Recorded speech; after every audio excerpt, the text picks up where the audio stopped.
body, putting them directly into your achy joints to restore and repair that damaged tissue. I'm talking about lasting pain relief with no drugs, no surgery, and no downtime. Pro athletes have been doing this for years. Now you can too. QC Kinetics has got 100 clinics in America, and now they're here with regenerative solutions to get you moving again this year pain-free. If you're sick of living with pain from arthritis or injury, call the local medical professionals at QC Kinetics for a free consultation. 979-452-6000. That's QC Kinetics, 979-452-6000. That's 979-452-6000. Here's Brad Beard of Intercon. Replacement windows, like other major purchase items, will at some time in the future need service, whether warranty or not. If you purchase your replacement windows from Intercon, you'll just phone our local number and we'll take care of your issue in a prompt and professional way. Every one of Intercon's personnel who answer the phone will know how to involve the right people to find a solution. With Intercon, you won't spend hours manipulating through an automated phone tree. If you consider purchasing your replacement windows from another window source, a good exercise would be to call the service department of the other company. You might come away thinking it'd be better to put your trust in a local company with a solid and well-established reputation. Ask your friends and colleagues about the customer experience they had with Intercon. We are proud of our track record and our commitment to long-term customer service. Trust Intercon, a family-owned local business, with all of your window needs. Whether you have new construction or an existing home, let the fine folks from Intercon help your home energy efficiency year-round. Call Brad Beard of Intercon today at 823-3639. That's 823-3639. Your home for Aggie football, Aggie basketball, and Aggie baseball. It's the Zone 1150 AM and 93.7 FM. This is KZNE College Station Bryan.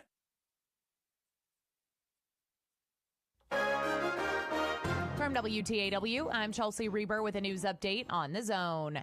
Bryan police continue to look for those responsible for shooting someone Saturday afternoon north of Midtown Park. BPD social media reports the victim was treated at a hospital and released for non-life-threatening injuries after they were shot on Duncan Avenue. That shooting followed gunfire Saturday morning east of Haswell Park, which caused more than $2,500 of property damage. What was originally a $2.6 million design contract for Bryan's Midtown Park, which is now almost $4 million, is proposed to increase another $250,000. The Bryan City Council takes up a ninth contract amendment at tomorrow's meeting. Almost all the additional money goes towards designing 253 parking spaces, along with sidewalks, ramps, and storm drainage. All this would be along a road connecting Villa Maria near the existing Pro Shop to the roundabout that leads to Big Shots. The estimated construction cost is more than $3 million. Bill Oliver, 1620 94.5 WTAW. Tomorrow's Bryan City Council business includes making changes to the city's future street plan. There was no opposition from the Planning and Zoning Commission when recommendations were made last month by traffic engineer Zachary Kinnard. One is canceling future plans for a freeway overpass between Briarcrest and University. Removal of the proposed Oak Hill overpass. That is due to the improvements on the bridges of Highway 6 that TxDOT is going to do. That overpass will be unneeded in the future. Kinnard said TxDOT is removing the Highway 47 crossover between Villa Maria and Leonard Roads, and changes are being made with streets inside the Oakmont and Rudder Point developments. Two men from Beat Ice have been indicted by a Grimes County grand jury in the murder of a Navasota teen almost 2 years ago. Alfredo Garza and Eric Segovia are back in the Grimes County jail after they were out on bond following their arrest last year. Prosecutors have not released a motive.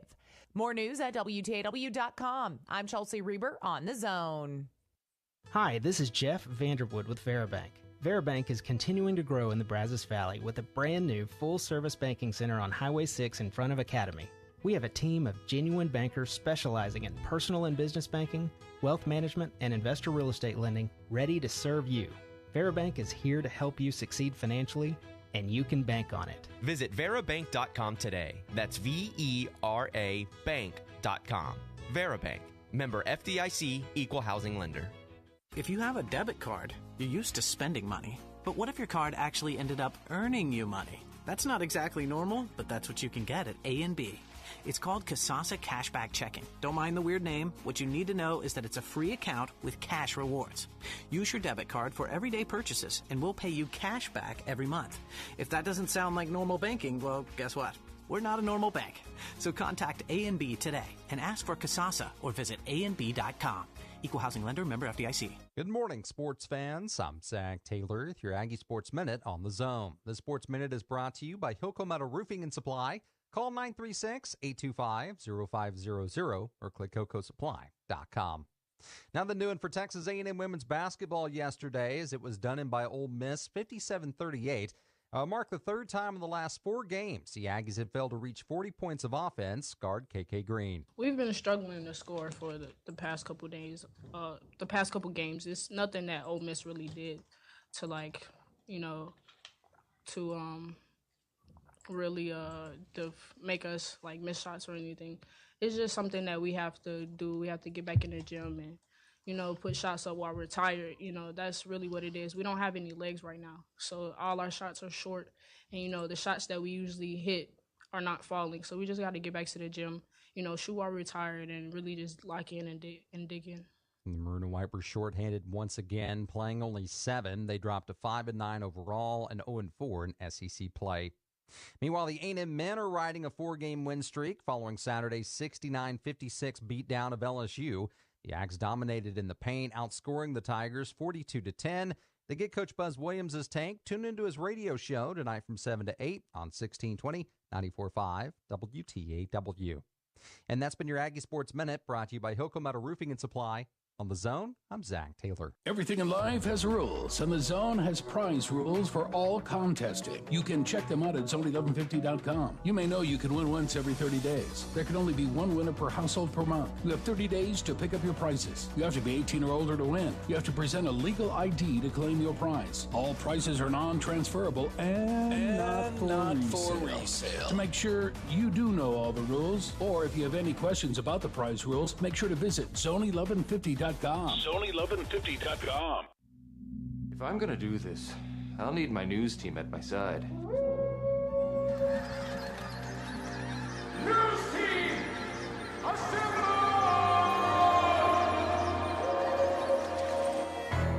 Howdy, Aggieland. Welcome to the SEC. Our program will be built on 4 principles in which I talk about all the time: toughness, effort, discipline, and pride. Dang it! I'm going to have to buy that boy cream cone. Now I'm distracted on my point. What were we talking about? It's bullcrap. All I care about is winning. Show me the dang baby. You do it till they do it right, and then you do it till they can't do it wrong. Go get him! Why are you dancing around? Eat him like he's a steak.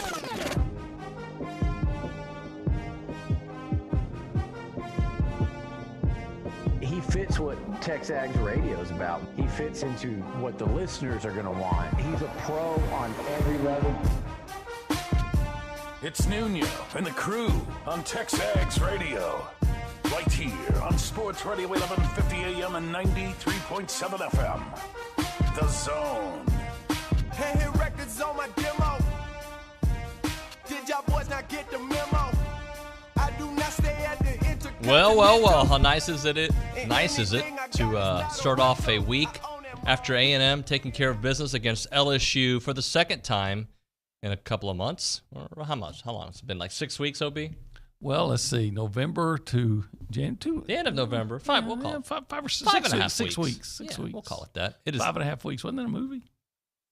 9.5 weeks. 9.5 weeks. Yeah, well, I like a shorter version. Yeah, well. Hey now. Boom. It is TexAgs Radio. We're presented by David Gardner's Jewelers. We're here in the Rollo Insurance Studio. It is the Go Hour presented by The Warehouse at CC Creations. Yo soy David Nuño, and he's Olin Buchanan, our Heisman Trophy voter, and, of course, our columnist. Buddy, you were there for the game. Yes, I was. Fun to see a game that, because I have BAS, you know what BAS is. Yeah, battered Aggie syndrome. I never felt comfortable, and it's basketball. You never feel comfortable in a basketball game, ever. And we were some friends watching the game with a bunch of other Aggies, and I felt good. I think we're gonna win this game, but I don't want to say it out loud because I've just seen too many things. They were the better team the entire game, start to finish. I think LSU led for 1 minute and 25 seconds the entire game. Yep. A&M's lead, I think, was never less than 9 points in the second half. And yet, there was some uneasiness because, we've seen A&M sometimes struggle. I think what was really impressive in that game, number one, the defensive effort in the first half was amazing. It was even better than their first half defensive effort against Florida. Right. They topped it. But what was, I think, maybe even more impressive or more vital was that especially in the second half, but for the whole game, A&M never went into one of those prolonged scoring droughts. Yeah. You know, we've watched them before where they'll go 5-6 minutes without scoring, and even longer without a field goal. And in this game, I think the longest they ever went, and I may be off on this for a second or two, was like 3 minutes. You know, maybe less than 3 minutes, like 2 minutes and 50 seconds. They might have gone without scoring once.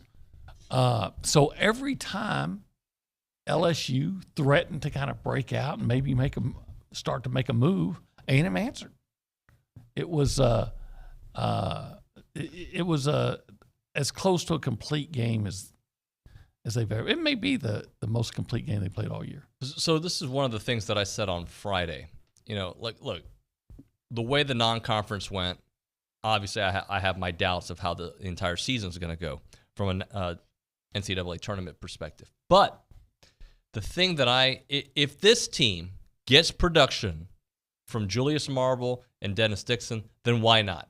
And that's exactly what they got this past game. Julius Marble, back-to-back 17-point outings. That guy gives you a different element, different way of hooping that we haven't seen in a while here. And he was huge. Dixon, who had been struggling, he came out and hit his first couple of shots. Defensively, he always affects the game. You get offensive production from those guys along with what you expect from the Boots Radfords of the world, the Wade Taylors. Why not win a bunch of games that maybe some people wouldn't think you'd win? Well, if they can continue to play defense the way they're playing, and I think they will, and continue to get some balanced scoring and avoid those prolonged scoring droughts, then LSU's a team. I know Kentucky's just not a vintage Kentucky team, but LSU almost beat Kentucky. Right. Florida just beat Georgia after A&M had beaten Florida on the road. So I'm not ready to say that, look, this A&M team is going to go out and beat Alabama and beat Tennessee. But you know what? They only have to play both of those teams once, and they're both here. Yeah. But so you split those? And Missouri's playing really good basketball, and so that's going to be a great litmus test for A&M this week. But so was LSU. Wednesday, LSU was playing great basketball. Yeah, but Missouri's been playing even better than LSU. So this is a great litmus test. It's not supposed to be easy, but I'll say this: the last week has made me much more optimistic for the rest of the basketball season. It's like they put it together like they did toward the end of last year, but they've done it earlier. Well, let's hope. Let's hope. So that was going to be my question. Have you changed your outlook on this season? Because I'm going to be very honest with you. The reality is we don't know if this team is going to be able to win 13 games and get into the NCAA tournament because of what happened in the non-conference. That seems to be 12 seems to be the number that you've got to get to be considered, but we don't know. It's in the hands of others. But that being said, I believe in this team more now than I did a week ago, and that's because I've seen it different ways. They've grinded out, and they've played great defense, but they've also been the aggressor like they were against LSU. Well, I think from my perspective, you say you don't take anything for granted with this team, but 12-6, 13-5, looks a lot more realistic. I think it was more Buzz. Doable. Yeah, Buzz was saying before the season started, hey, we talked about it. We got to be a +3, which would equate to 13-5 or 12-6, right?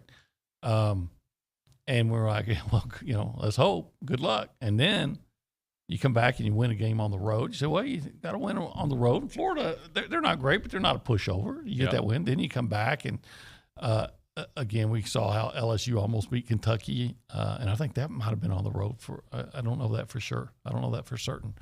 And then you come back and just control LSU. Not just win, you controlled them. Controlled it. So very similar to the football game. So then you take a step back and you think, hey, you know what?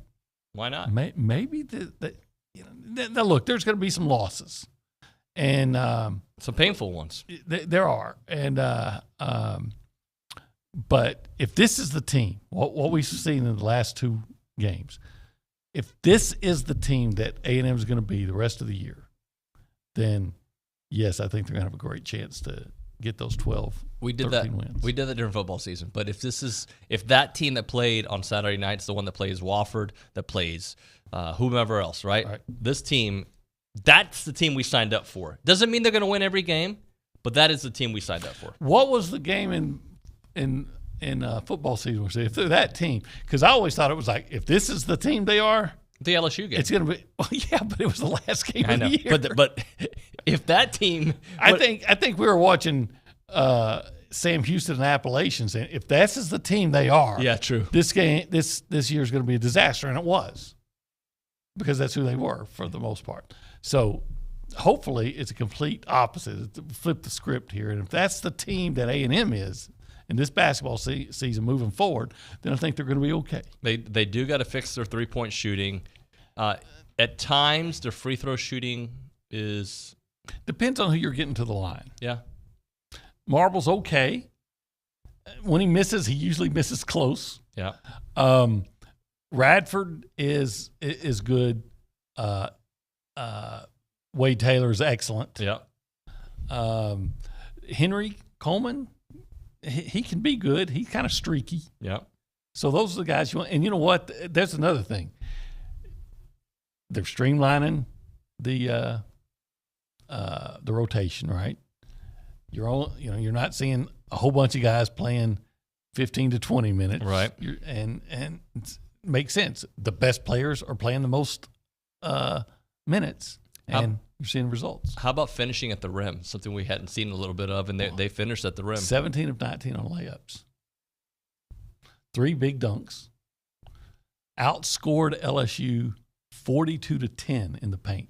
I like that. 42-10. How about the rebounding? LSU wasn't getting second chance shots. No. Now they were hitting threes, but that's how A&M's okay with it. I mean, they don't want them to score. They want them to shoot them. They just don't want to make them, but they're going to make some. LSU had more 3-pointers than 2-pointers. They made 9 3-pointers. I guess it's okay. It's okay if you have more 3-pointers than 2-pointers. If you have like 15 threes and 14 twos, but when you have 9 and 8, you hold your team to that, you're going to win. Were you surprised some of the calls went A&M's away? Like maybe watching it live, it felt at times that there was these calls that A&M got that I think were the right calls, but in prior games, I'd be like, oh, they'll give it to the other team. They gave it to A&M a lot of times. I don't recall. I don't want to sound like the big homer. There was one call that I couldn't believe that they called against A&M. Right. But I don't remember a call that I thought, wow, A&M got a break on that one. Huh.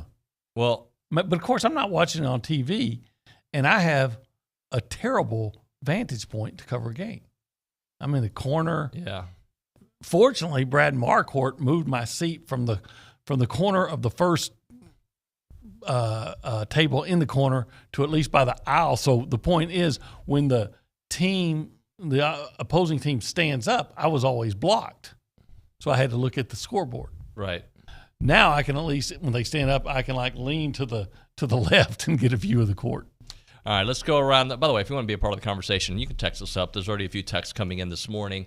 979-693-1150. You can call us or text us on the A&B text line, 979-693-1150. A&B, a College Station branch of the Amarillo National Bank. Good Texas banking. The website is anb.com. We go behind the glass and we say hi to Nick Savage. Nick, good morning, sir. Howdy, y'all. Good morning. What's up?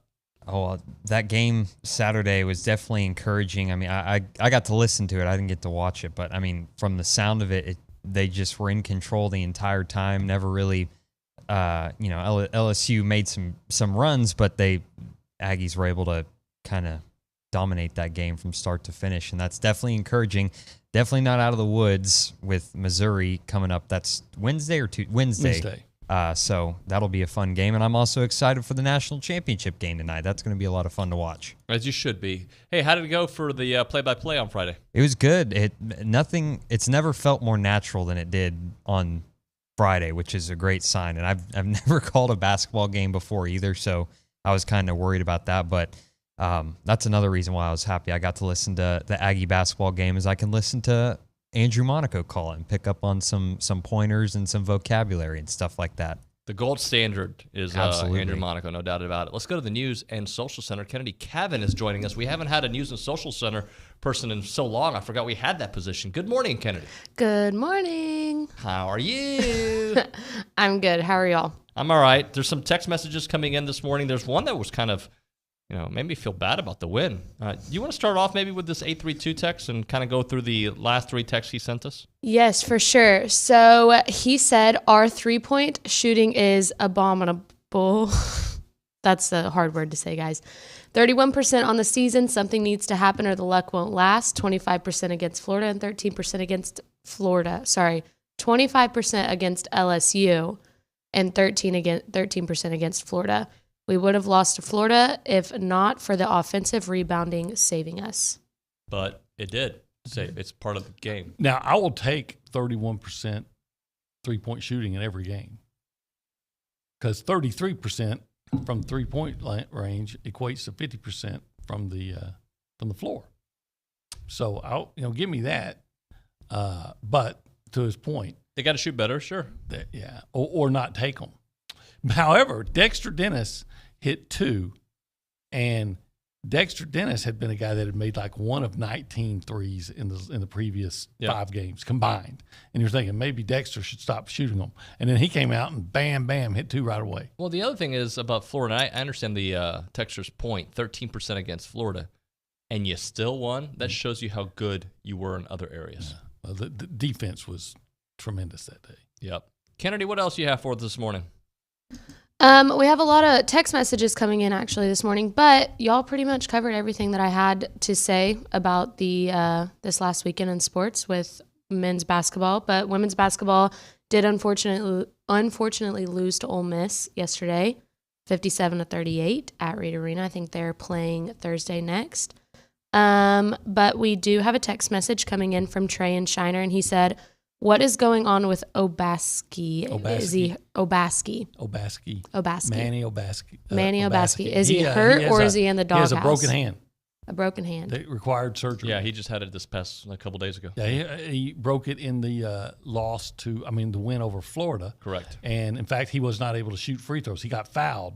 And Julius Marble came in, I think, somebody else had to shoot the free throw for him. So he's going to be out 4 to 6 weeks. Yeah, that's unfortunate for him. And honestly, he kind of been in and out of the lineup as well. But that was how it was last year. Yeah, I mean, he's I don't want to call him a role player, but he's a role player depending on the situation, which is a role player. He has some explosiveness to his game, but he still needs to refine it. Yep, he definitely does. All right, let's do this. Let's hit a break. If you want to be part of the conversation, you know how to do that. We've got that at 979-693-1150. So I got something for you guys. QC Kinetics, they're our new sponsor. If you are tired of living with chronic joint pain, and I know a lot of you have pain everywhere, right? Knee pain, shoulder pain, pain in your hips, pain in your back, like OB is to me. Just kidding. I've got this for you. You don't have to go through another year in pain. Next generation pain management has arrived through QC Kinetics. All right, so they are the nation's leader in cutting-edge regenerative medicine. Regenerative medicine is amazing. Natural process that uses highly concentrated healing properties from your own body, putting them directly into your achy joints to restore and repair that damaged tissue. I'm talking about lasting pain relief. No drugs, no surgery, no downtime. How about that? All you athletes out there, or even those just struggling at home. I know my mom's been struggling with back pain. Pro athletes have been doing this for years now. You can as well. So they got 100 clinics in America, but now they're here in the Bryan College Station area with regenerative solutions that can get you moving again. If you're sick of living with pain from arthritis or injury, call the local medical professionals at QC Kinetics for a free consultation. Here's the number. 979-452-6000. QC Kinetics, 979-452-6000. That's 979-452-6000. I'm Chelsea Reber with your community calendar on The Zone. It's time to ring in the new year by saving lives with Gulf Coast Regional Blood Center. The holiday season sees an increased need for blood due to more hospitalizations and accidents. Make your donation appointment at giveblood.org. The Brazos Valley African American Museum invites you to their 22nd annual appreciation event on Saturday, February 25th. Purchase your tickets online at bvaam.org. Make friends, test your strengths, and explore new possibilities. At Girl Scouts, girls can be themselves and let their confidence soar. Get your girl involved. Learn more at gsctx.org.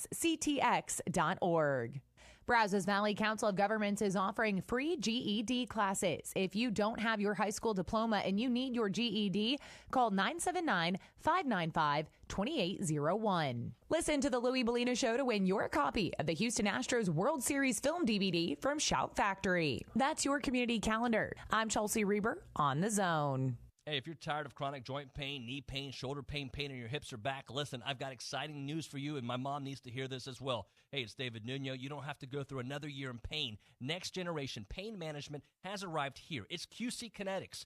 QC Kinetics is the nation's leader in cutting-edge regenerative medicine. Regenerative medicine is amazing. It's an all-natural process that uses highly concentrated healing properties from your own body, putting them directly into your achy joints to restore and repair that damaged tissue. I'm talking about lasting pain relief with no drugs, no surgery, and no downtime.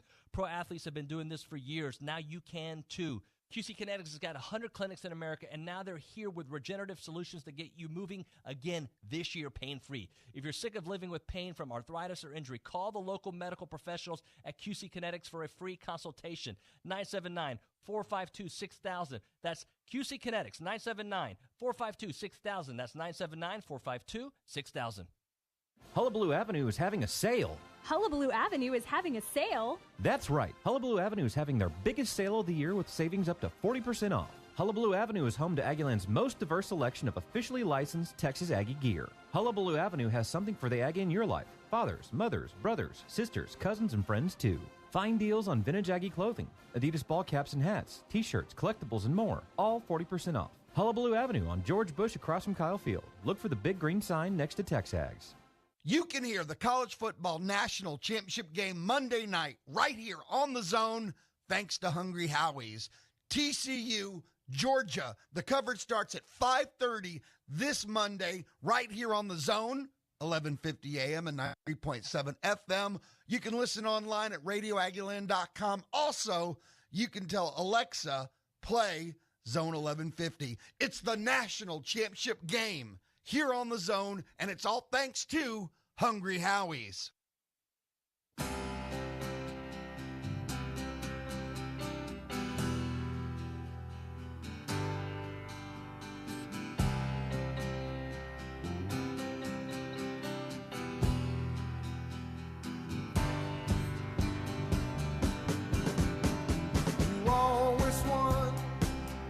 This is one of your favorites, right? Oh, Bob Seger? Hell yeah. But this particular song or no? Yeah, this is a good song. It's a good song. I know Kennedy Cavan's been jamming Still that. the same. Still, yeah, she's still the same. She hasn't changed.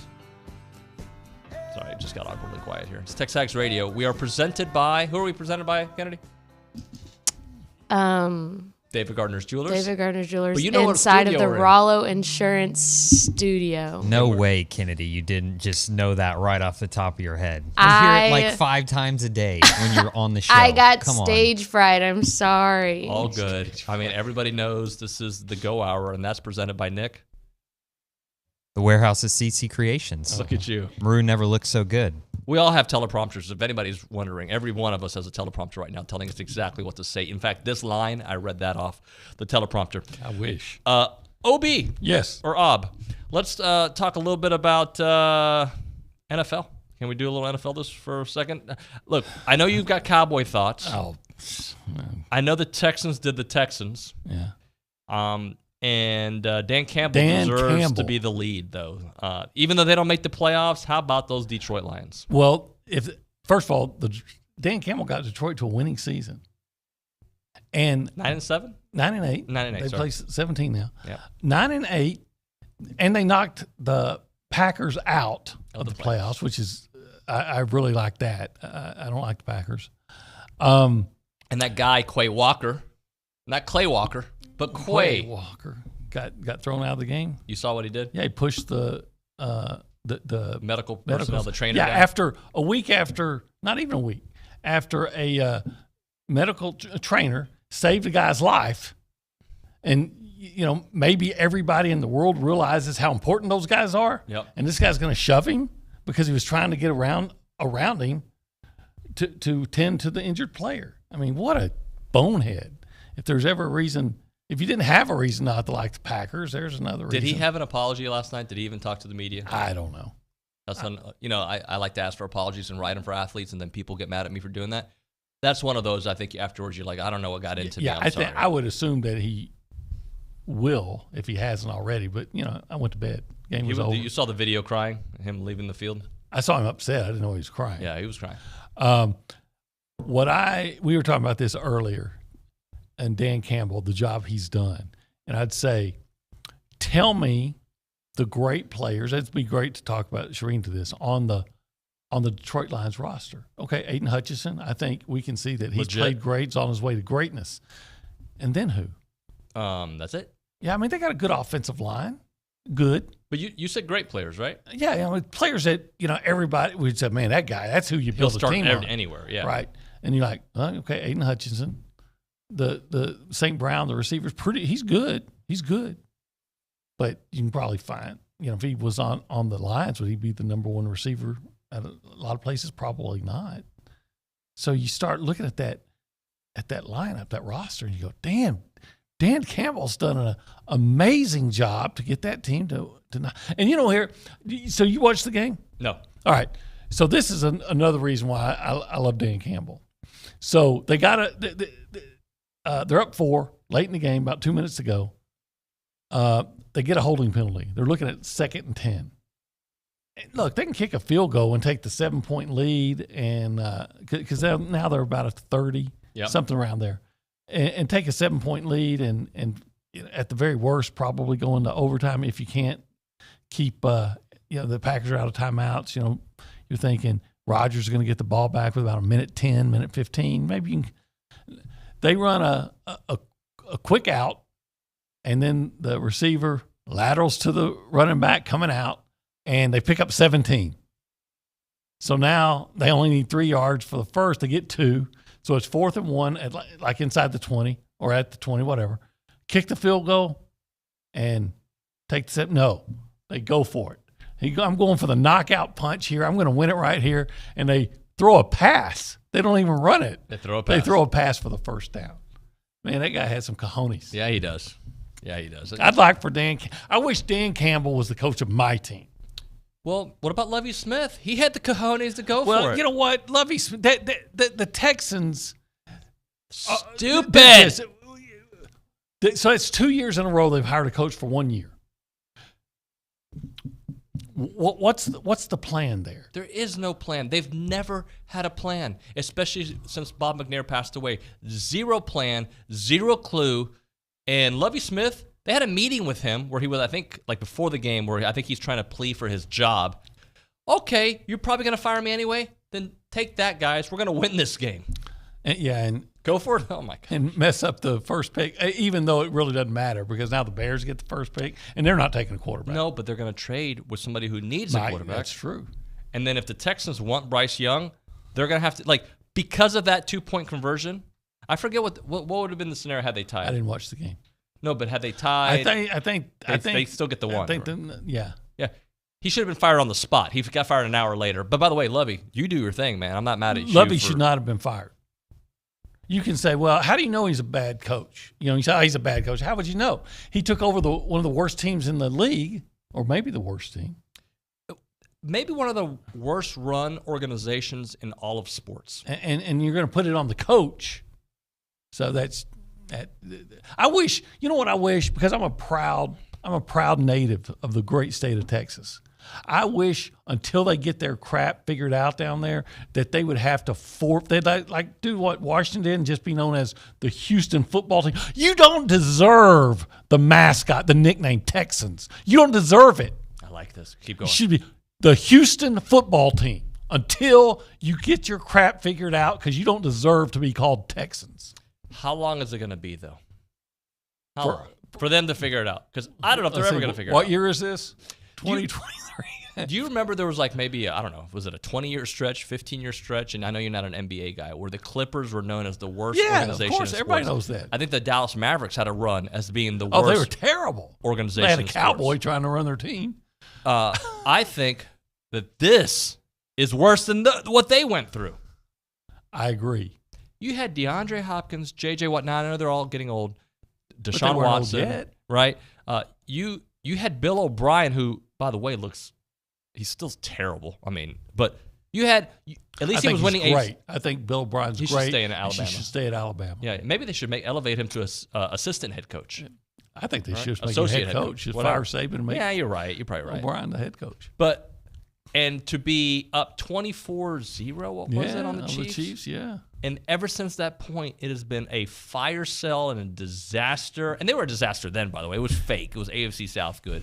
Doesn't matter. They had talent. If you're from Houston, can you ever feel good about a big lead in a playoff game? No.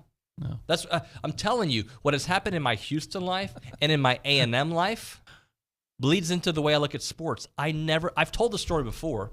How much were they up on UCLA? Oh, they're up. They had a 34-point lead with 17 minutes to go. Okay. I'm on the set with Tom Abrams. I think I may have told you this before. Tom Abrams is an anchor in Houston, and his daughter goes to UCLA. She was a freshman at the time, or I guess she's already probably done with school. And he told me, hey, congrats, you guys are going to take it. I go, Tom, I'm not comfortable with this lead. And he laughed at me. And then when the 10 o'clock newscast came, he's like, I see what you mean. And I know I wasn't the only one who wasn't comfortable with that lead. All you had to do was not snap the ball until less than 5 seconds were on the play clock. And if you'd done that, you'd have won the game. Hey, by the way, the Oilers, the Texans, the Aggies, there was a time where the Houston Rockets, not long ago, were up on the Warriors. What was it, 12 points with 6 minutes left to go to the NBA Finals? Chris Paul hurts his hamstring, and they give that up, and then they lose Game 7. Yeah, but 12 points in 6 minutes in the NBA is nothing. I understand, but they had it, and they gave it away. And they were up again in Game 7, and they gave it away. You know what? I have to admit, I find a lot of humor in this because not that I ever had anything against you. I never even thought about Houston being a Dallas guy. I never thought of it. And then I came down here, and everybody from Houston just hates Dallas.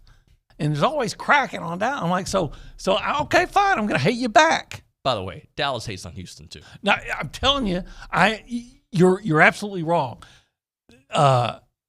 Dallas always, and I don't know how it is in basketball, right? But people in Dallas never thought about Houston. Your concern was always the Giants, New York, Washington, Philadelphia. You're talking about in football. Well, yeah, for a long time, that's all there was, right? Well, and then the baseball, they didn't play each other until 10 years ago or whatever. I love the Mavericks. Yeah, I do love the Mavericks. So I got some love for Dirk. Well, he's not there. Luka, Real Madrid player. Let's hit a break. We'll come back. Right now, we're talking Caldwell Country Chevrolet, Highway 21, and this darn headphone will not stay in my ear. It's like constant. Like I don't know if people can see. This has nothing to do with Caldwell Country Chevrolet. Zach Hester would probably hand me a new set of headphones. Probably be like an AirPod or something just to be nice. That's how he rolls. Well, I would say I got a tip. Put this in your ear about Caldwell Country because if you need to save money, it's just about a 20-minute drive. There you see, this guy knows. And by the way, Sean, one of our Kennedy was reading a text to me from him. He had an excellent service there at Caldwell Country Chevrolet per our recommendation. Hopefully you guys know that you can go to them for any kind of service need that you may have. And also when you're looking to sell your vehicle, get a pre-owned vehicle, you're looking to trade in, they're going to help you out so much. As OB said, he called it a 20-minute drive, maybe from College Station. From where I live. From where you live. It's not like 22 minutes. 22. Yeah. But from Brian. 33 seconds. 15 minutes away. Short conversation away. You're going to see the difference when you step on the lot and do business with Zach and the fellers. It is Caldwell Country Chevrolet. I said fellers. Did you say the fellers? I said fellers. I did. They'll clean your windows, too. Okay. Caldwell Country Chevrolet, Highway 21 in Caldwell. OB, put the camera on him. Caldwell Country Chevrolet, Highway 21 in Caldwell. Online, Caldwell Country. Gosh, this darn headphone. CaldwellCountryChevrolet.com. You never know who might stop by TexAgs Radio. Jimbo, Schloss, Buzz, Ross. It's TexAgs Radio. Monday through Friday, 8 a.m. to 11 on The Zone. WPI needs a service technician to diagnose and repair heavy equipment for their Bryan location. This full-time position comes with a company vehicle, insurance, 401k, paid holidays, paid vacation, and competitive pay if you or someone you know is hardworking, dependable, and looking for full-time employment in the construction equipment repair industry. Apply in person with Jesse James at WPI in Bryan, Highway 21 East at Marino Road. WPI, an equal opportunity employer. The love that I have for Texas A&M is just feeling so much a part of the school, feeling like there's always people there to support you, that you've got a friend no matter what. I'd want to give a student the chance to do something they want to do. And the association, I know, gave a lot of my friends the ability to go forward and to actually pick the major they wanted, do the studies they wanted to do. When I started thinking about college, I had one goal in mind, and that was my parents will not pay for my schooling. There's a lot of kids out there who are going to make good Aggies, and we ought to give them a chance, and I'm willing to put my share in to try to help them. Of all of our traditions that are well known, the one that sometimes gets passed over and just taken for granted is perhaps the greatest, and that's Aggies helping Aggies. To learn more about the association's impact or to make a gift, visit tx.ag/giving. Due to the Texas heat, humidity, not to mention the multiple hail and windstorms, most roofs don't last their full lifetime. But since 2006, AmeriStarRoofing.com has been helping Texans protect their homes from age and storm-related damages, and they have multiple adjusters on staff working directly with your insurance company to ensure that you get the coverage you need to make your home look new again. Call Ameristar Roofing now to schedule your free roof inspection, 979-446-9874. AmeriStarRoofing.com. I wanted to know why some people who get COVID-19 get it so bad. I found out it may be because they have a high risk factor, such as heart disease, diabetes, being overweight, smoking, and asthma. Even if symptoms feel mild, these factors can increase your risk of COVID-19 turning severe. So if you're at high risk and test positive, there are things you can do, like asking your healthcare provider if an authorized oral treatment is right for you. Learn about an option at treatcovid19.com. This message is sponsored by Pfizer. Hi, popular sports talk host Chip Howard reminding you I'm back on the air most days from 4 to 6. It's my favorite time of year with college basketball. And, you know, there's college basketball. And, well, there's lots of things to be excited about. Recruiting. You know I'll be all over that just as soon as I figure out when signing day is. And I'll provide the same great commentary and analysis you've come to expect over the years. 3 days a week, 3 weeks a month, 8 months a year, right here on The Zone. She keeps a Moet Chandon in a pretty cabinet. Every case, she says, just like Marie Antoinette, building a remedy for Christian. Hey, everybody. All you fellers out there listening to TexAgs Radio. Presented by David Gardner's Jewelers here in the Rollo Insurance Studio. It is the Go Hour presented by The Warehouse at CC Creations. If you want to text the show, you can do that on the A&B text line, 979-693-1150. That is our phone number. Hey, it's National Championship Monday, OB. You ready for it? Yeah, I can't wait. I'm very intrigued by this game tonight, and I'm not sure who I should root for. Who do you trust more, Max Duggan or Stetson Bennett? That's a good question. Probably trust more, probably Stetson Bennett. He's been there. He's been in that kind of a atmosphere and played well before. And so when you've played well in that environment, it makes, before, and you have that experience, I think I would trust you more in that. And who do I think is a better quarterback? Just, if Max Duggan? Max Duggan, just he's fun. He's fun. I mean, he plays with so much spirit and fire. He's fun to watch play. And anybody would like to have him as their quarterback. He probably should have finished higher than the guy who won the Heisman. Look, I don't mean this as disrespect to TCU, but I don't see them having a chance at all against Georgia. I just don't. Now, what chance? I think Georgia's going to win considerably. I do. They may. I wouldn't be surprised. TCU, though, it doesn't matter who they play. They were supposed to get mopped the floor by Michigan, right? Like, it doesn't matter. They find a way, and I think they enjoy living in that without those expectations. I haven't researched it, but I'm trying to figure out who do you think the best defense they played all year long was. Probably Michigan. Yeah, probably Michigan had a good defense, and they put up offensively. The defense did give them 14 of those points, but I mean they had success.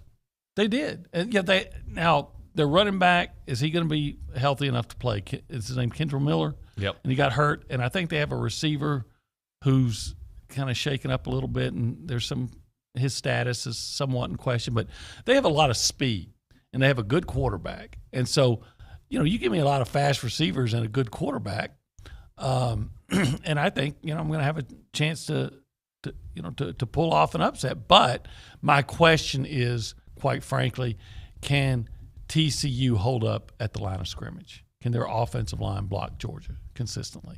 And I don't know if they can. No. Georgia has been almost, with the exception of the Ohio State game, every game year when they were interested in defense, just shut people down. Now, does the Ohio State game, does it reveal some holes in the defense that TCU can exploit, or does it just wake up, the team that thought, okay, we can just roll out there and shut anybody down without being, 100% focused? And I guess that's the question to be answered. Yeah. Look, regardless of what I think is going to happen in this game, the fact that TCU is here, the fact that they beat Michigan, and I don't care how they beat them, they beat them. They beat them.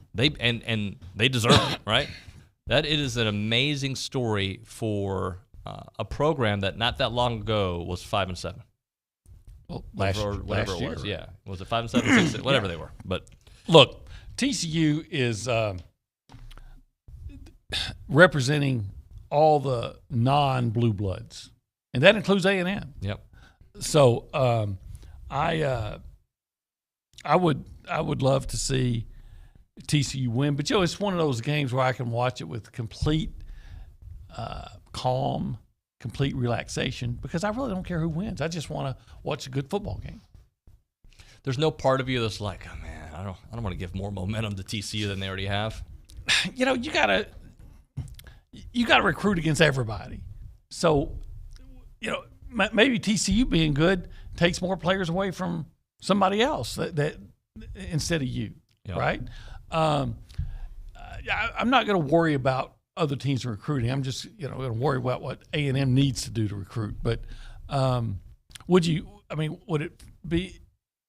it be better if it was Alabama and Georgia playing each other again? No. Yeah. What if it was LSU and Georgia playing again? What if it was Oklahoma? Right. At least TCU's not going to be in your conference. So but I actually kind of like Georgia. I've got friends from Georgia. To me, Georgia fans haven't become – they're probably on their way, but they haven't become the big D-bags that Alabama fans are, because they just expect that they're going to be better than you. And if you win, there's always an excuse why, Right. They're not that way. I think the winning is still new enough. Now, again, they're probably going to change, but right now I don't view the Georgia fan base as being particularly repugnant. Hey, let me ask this. This is a Bobby. I feel like we've kind of hit the limit with Bobby Petrino talk, and then we should be moving on. I'll say that out loud because he's hired. He's the guy. Now let's get ready for spring practice and whatnot. But all that being said, I keep reading and seeing that, and I better hope they get it right because it could blow the whole thing up. The thing blew up already. Yeah, I know. They went 5-7. I know. It's what's so after so silly. Being in the top 5, right? Like they were 6. 6, sorry. It's already blown up, right? So could it blow up again? I mean, it's already blown up. You can't re-blow up. You can only go up, hopefully, or you stay where you are. Like, it's not going to blow up again. Like, it is blown up, and now you got to fix it. Fix it, right. Will it fix? I don't know. All you can do is look at Petrino's track record in the FCS. FBS. And what has he done as a head coach?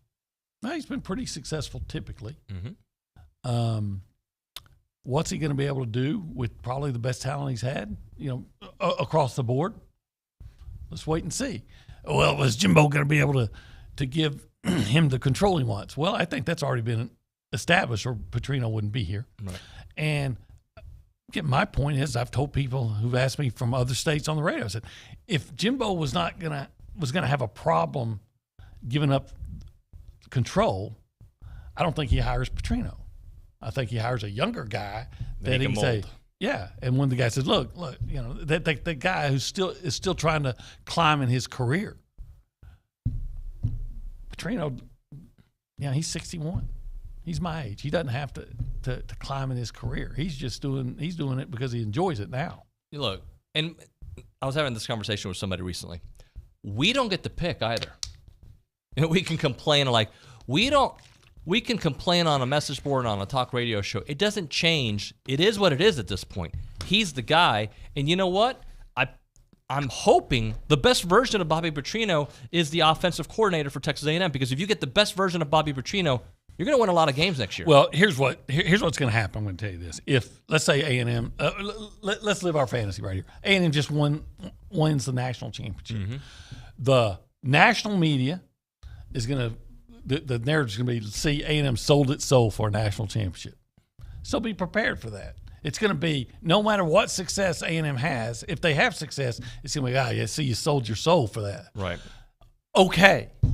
What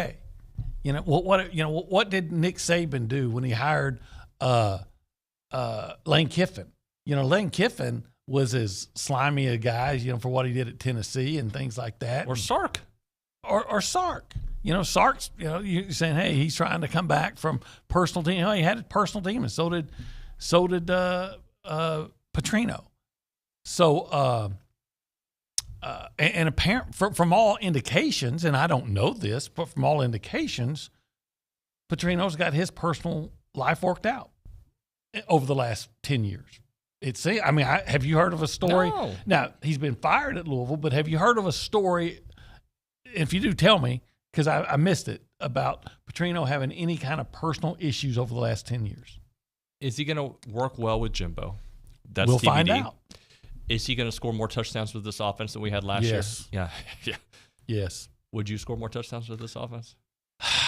I'm kidding. Don't answer that. I don't want to put you in. I would not, but you know what I'd do? I'd say everybody run deep, and Connor, if they're not open, take off. I have a very smart sibling who's my brother, who, and I don't think he's smart on this particular thing, but he always says, how come we didn't do the Wildcat with Devon A-Chain? I'm just not a big Wildcat guy. I'm kind of with your brother on this one, though. See, you guys are right. You're like Bobby Petrino, aging veterans. Just kidding. Aging, I'll take that. Better than the alternative, right? Yes, sir. All right, let's hit a break. When we come back here on TexAgs Radio, Pick 6 standings. I got the final countdown, buddy.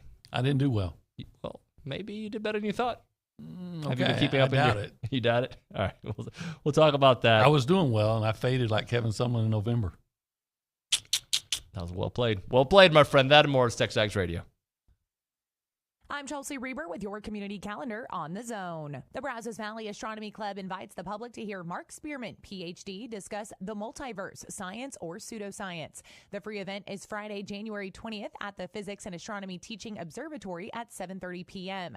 More information is at brazosvalleyastronomyclub.org. Project TAP provides professional development for teacher and paraprofessional teams working with students with autism spectrum disorder.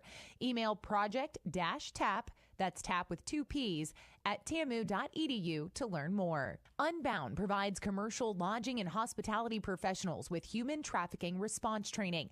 Unbound's free hotel training is available live and in person or with online on-demand access. Visit unboundbcs.org to learn more. From the wild card round to the Super Bowl, you can hear the NFL playoffs from Westwood One right here on 1150 AM and 93.7 FM. That's your community calendar. I'm Chelsea Reber on the Zone. Hullabaloo Avenue is having a sale. Hullabaloo Avenue is having a sale? That's right. Hullabaloo Avenue is having their biggest sale of the year with savings up to 40% off. Hullabaloo Avenue is home to Aggieland's most diverse selection of officially licensed Texas Aggie gear. Hullabaloo Avenue has something for the Aggie in your life. Fathers, mothers, brothers, sisters, cousins, and friends too. Find deals on vintage Aggie clothing, Adidas ball caps and hats, t-shirts, collectibles, and more. All 40% off. Hullabaloo Avenue on George Bush across from Kyle Field. Look for the big green sign next to TexAgs. Does your bank know your first name? At Normandy State Bank, they do. Normandy State Bank is locally owned, controlled, and operated. This local personal touch means banking decisions are made on site the same day you request it. Normandy State makes banking easy. They're open Saturdays, offer state-of-the-art online banking, bill paying, fund transfers, check and statement images. Normandy State, where customer service is their priority. Normandy State Bank, rock solid. Member FDIC. If you have a debit card, you're used to spending money. But what if your card actually ended up earning you money? That's not exactly normal, but that's what you can get at A&B. It's called Kasasa Cashback Checking. Don't mind the weird name. What you need to know is that it's a free account with cash rewards. Use your debit card for everyday purchases, and we'll pay you cash back every month. If that doesn't sound like normal banking, well, guess what? We're not a normal bank.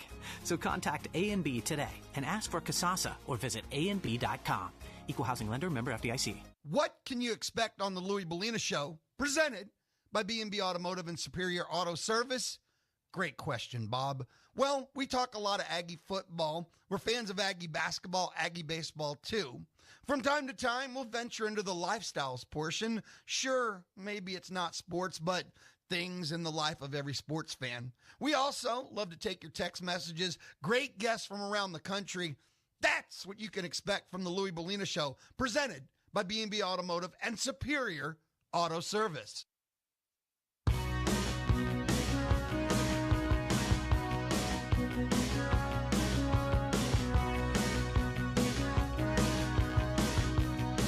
We're going to dance through the night, guys. Dancing in the Dark. I was doing the Clarence Clemens clap, during at the end of the video. That's right. Do people ever dance in the light? Yeah, I know in Yellowstone they do. Sure they do. They'll dance on sure sand. I'm more into dancing when it's real dark. All right. I don't dance, actually. Last time I think I've danced legit, 2003. I think the last time I danced legit was probably about 2 months ago in here. I was going to say that we danced pretty hard that one day here in the studio.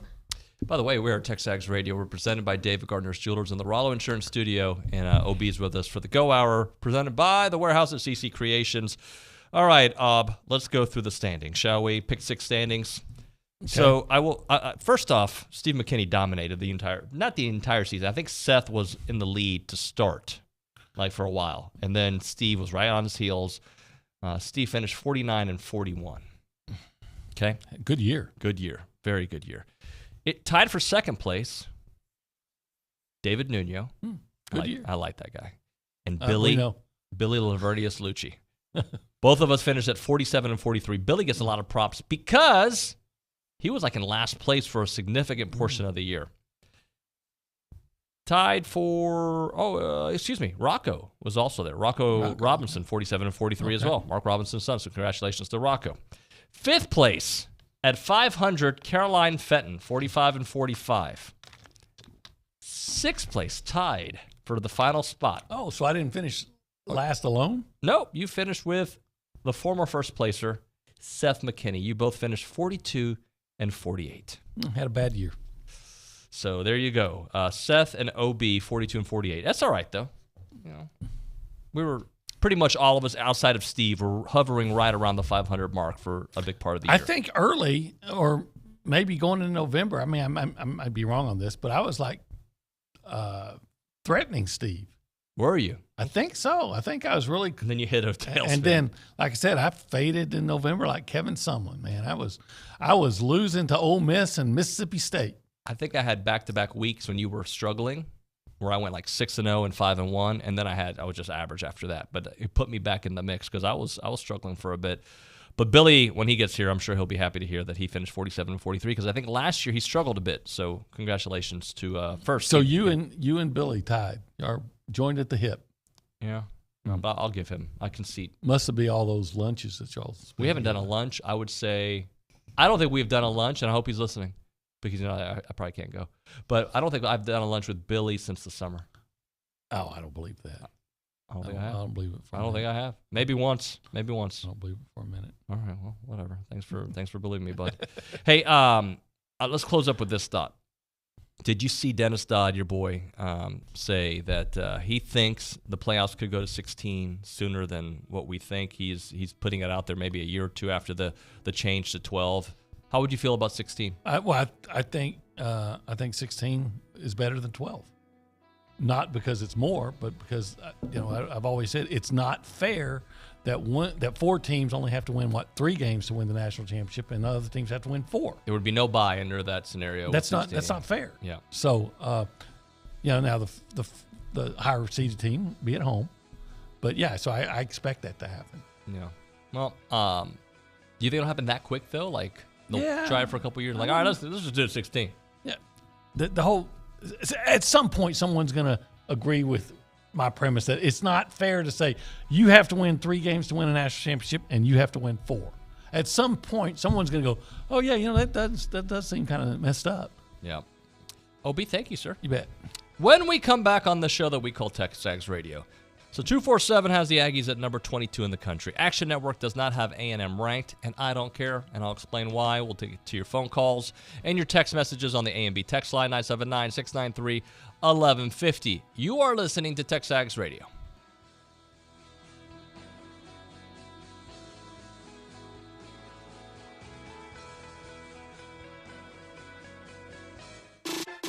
Keyshawn Johnson, Jay Williams, and Max Kellerman. As much as I'm not into other people's personal lives, I get into it. Well, I'm not into it, but I'm into it. It's like, I don't care, but I care.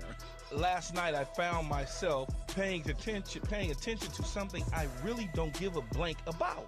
I don't care, but I'm sitting there and I'm looking at it. Listen in to Key, J. Will, and Max, powered by WC Tractor from 5 to 8 on the Zone.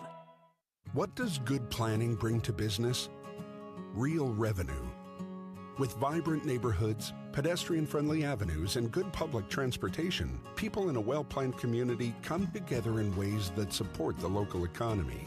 That means that stores, restaurants, and services in the area thrive. Good planning brings value to everyone in the community. Learn more at planning.org. That's planning.org. A message from this station and the American Planning Association. Love Aggie football? Sure. Star Wars? Pork chops? Or whiskey with a friend? Listen to Louie. Weekdays 11 to 2 on the Zone, 1150 a.m. And 93.7 FM. This is KZNE College Station Bryan.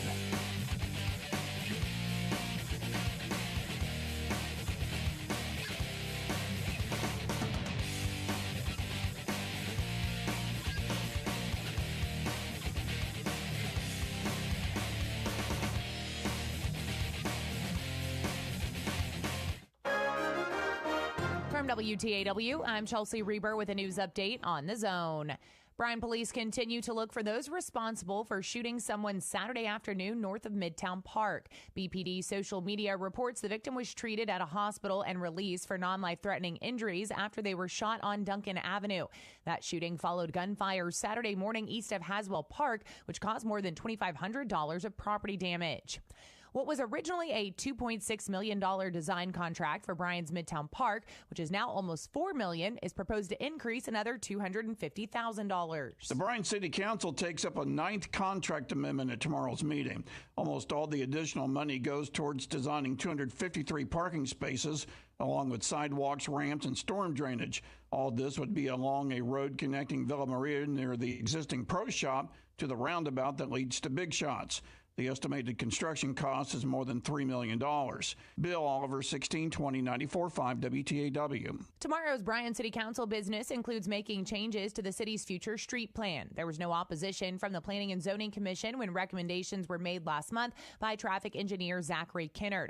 One is canceling future plans for a freeway overpass between Briarcrest and University. Removal of the proposed Oak Hill overpass. That is due to the improvements on the bridges of Highway 6 that TxDOT is going to do. That overpass will be unneeded in the future. Kinnard said TxDOT is removing the Highway 47 crossover between Villa Maria and Leonard Roads, and changes are being made with streets inside the Oakmont and Rudder Point developments. 2 men from Beat Ice have been indicted by a Grimes County grand jury in the murder of a Navasota teen almost 2 years ago. Alfredo Garza and Eric Segovia are back in the Grimes County jail after they were out on bond following their arrest last year. Prosecutors have not released a motive. More news at WTAW.com. I'm Chelsea Reber on the Zone. Due to the Texas heat, humidity, not to mention the multiple hail and windstorms, most roofs don't last their full lifetime. But since 2006, AmeriStarRoofing.com has been helping Texans protect their homes from age and storm-related damages. And they have multiple adjusters on staff working directly with your insurance company to ensure that you get the coverage you need to make your home look new again. Call Ameristar Roofing now to schedule your free roof inspection, 979-446-9874. AmeriStarRoofing.com. Have you heard? Heard about what? Have you heard about Hullabaloo Avenue? Hullabaloo Avenue? What's that? Hullabaloo Avenue is home to Aggieland's most diverse selection of officially licensed Texas Aggie gear. And right now they're having their biggest sale of the year with savings up to 40% off. Hullabaloo Avenue has something for the Aggie in your life. Fathers, mothers, brothers, sisters, cousins, and friends too. Find deals on vintage Aggie clothing, Adidas ball caps and hats, t-shirts, collectibles, and more. All 40% off.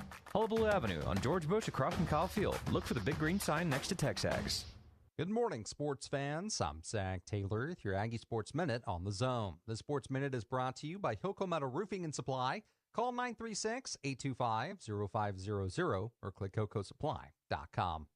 Now the new one for Texas A&M women's basketball yesterday, as it was done in by Ole Miss, 57-38. Marked the third time in the last 4 games the Aggies had failed to reach 40 points of offense. Guard KK Green. We've been struggling to score for the past couple days, the past couple games. It's nothing that Ole Miss really did to really make us miss shots or anything. It's just something that we have to do. We have to get back in the gym and put shots while we're tired. That's really what it is. We don't have any legs right now. So all our shots are short. And, the shots that we usually hit are not falling. So we just got to get back to the gym, shoot while we're tired and really just lock in and dig in. The Maroon and White were shorthanded once again, playing only 7. They dropped to 5-9 overall and 0-4 in SEC play. Meanwhile, the A&M men are riding a 4-game win streak following Saturday's 69-56 beatdown of LSU. The Ags dominated in the paint, outscoring the Tigers 42-10. They get Coach Buzz Williams' tank. Tune into his radio show tonight from 7 to 8 on 1620, 94.5 WTAW. And that's been your Aggie Sports Minute, brought to you by Hilco Metal Roofing and Supply. On the Zone, I'm Zach Taylor. Grab your first cup of coffee weekday mornings with Keyshawn, J. Will, and Max, powered by WC Tractor, right here on 1150 AM and 93.7 FM. Plus, online at radioaggieland.com. WC Tractor, your local award-winning Kubota in New Holland. Do you have questions? Look them up online at WCTractor.com. That's WCTractor.com. You can also call them at 1-888-8-TRACTOR. That's 1-888-8-TRACTOR. Keyshawn, J. Will, and Max, powered by WC Tractor.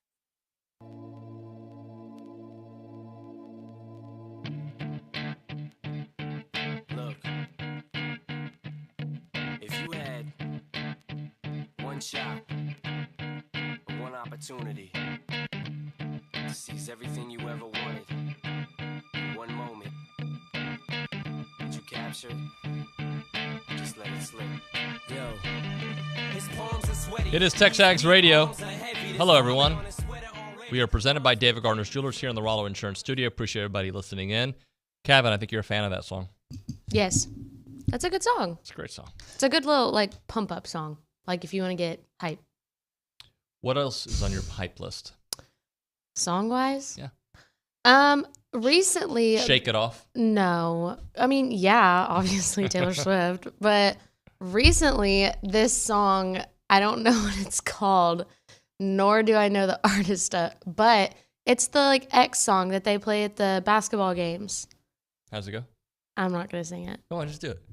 The X gonna give it to you song. Oh, DMX. X is gonna give it to you? That song, man, if I was still playing sports, that would pump you up. So let me ask you a question. Okay. Do you think that song is new or old? Oh, it's old. Yeah. Very old. Yeah. I was probably in college. College? Oh. I was going to ballpark it, and that was not going to be my ballpark. What was your ballpark?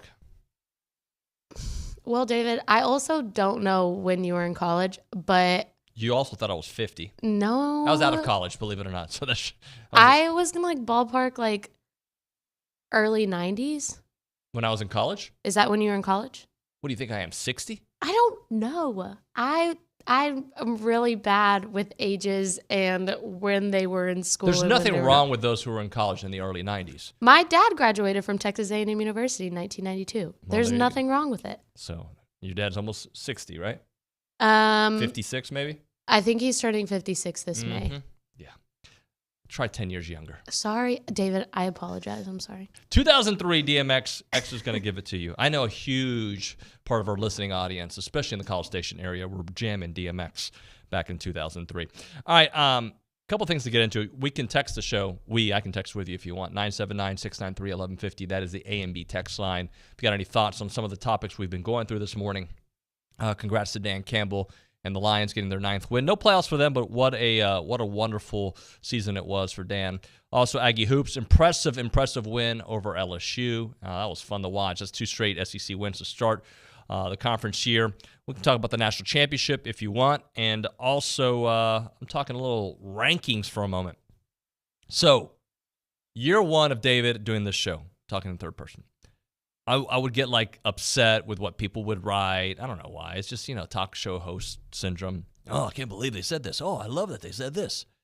And this morning I came across an article, and I'm sure it won't be the first time, where 2 different articles. One from the Action Network, and I didn't even know they did their own rankings, but Brett McMurphy, who's a reputable college football insider, he doesn't have A&M ranked. All right, whatever. And 247 has Texas A&M ranked in their way too early rankings as number 22. Nick, why do you think I don't care? Well, because there's so much unknown still left to figure out about this team. I mean, still transfer guys to come in, maybe even still transfer guys to leave. Hopefully not on that front, but, still hopefully some additions. There's still a later signing period coming up in February, I believe, so A&M can still add guys there. There's just still too much unknown at the moment. Technically, we're still in the 2022 season. It ends tonight, but, again, just still too much unknown at the moment. Let me tell you, by the way, all correct, fine answers. The reason I don't care, because it doesn't matter. Who cares? So-and-so's got an opinion. So do I. It doesn't change what happens on the field. What we went through this past year, at least for me personally, means I don't care. I don't care. You can have your rankings, your little rankings, whatever. Texas is always going to get the benefit of the doubt. Fine. A&M, people don't like them. Fine. Whatever. I don't care. Because I just want to see what happens. Can I be optimistic about, I think changes are coming and changes we've seen already, and I think the offense will be better, and, you have some veterans, you got your quarterback? Sure. And will I probably go through the schedule at some point? All right, that's a win, that's a loss. Oh. None of that matters. The only thing that matters is what happens on Saturdays the rest of the way, right? We just finished we started the season ranked number 6. We didn't get 6 wins. I say we because we're all struggling with this together. I don't care what the preseason rankings are.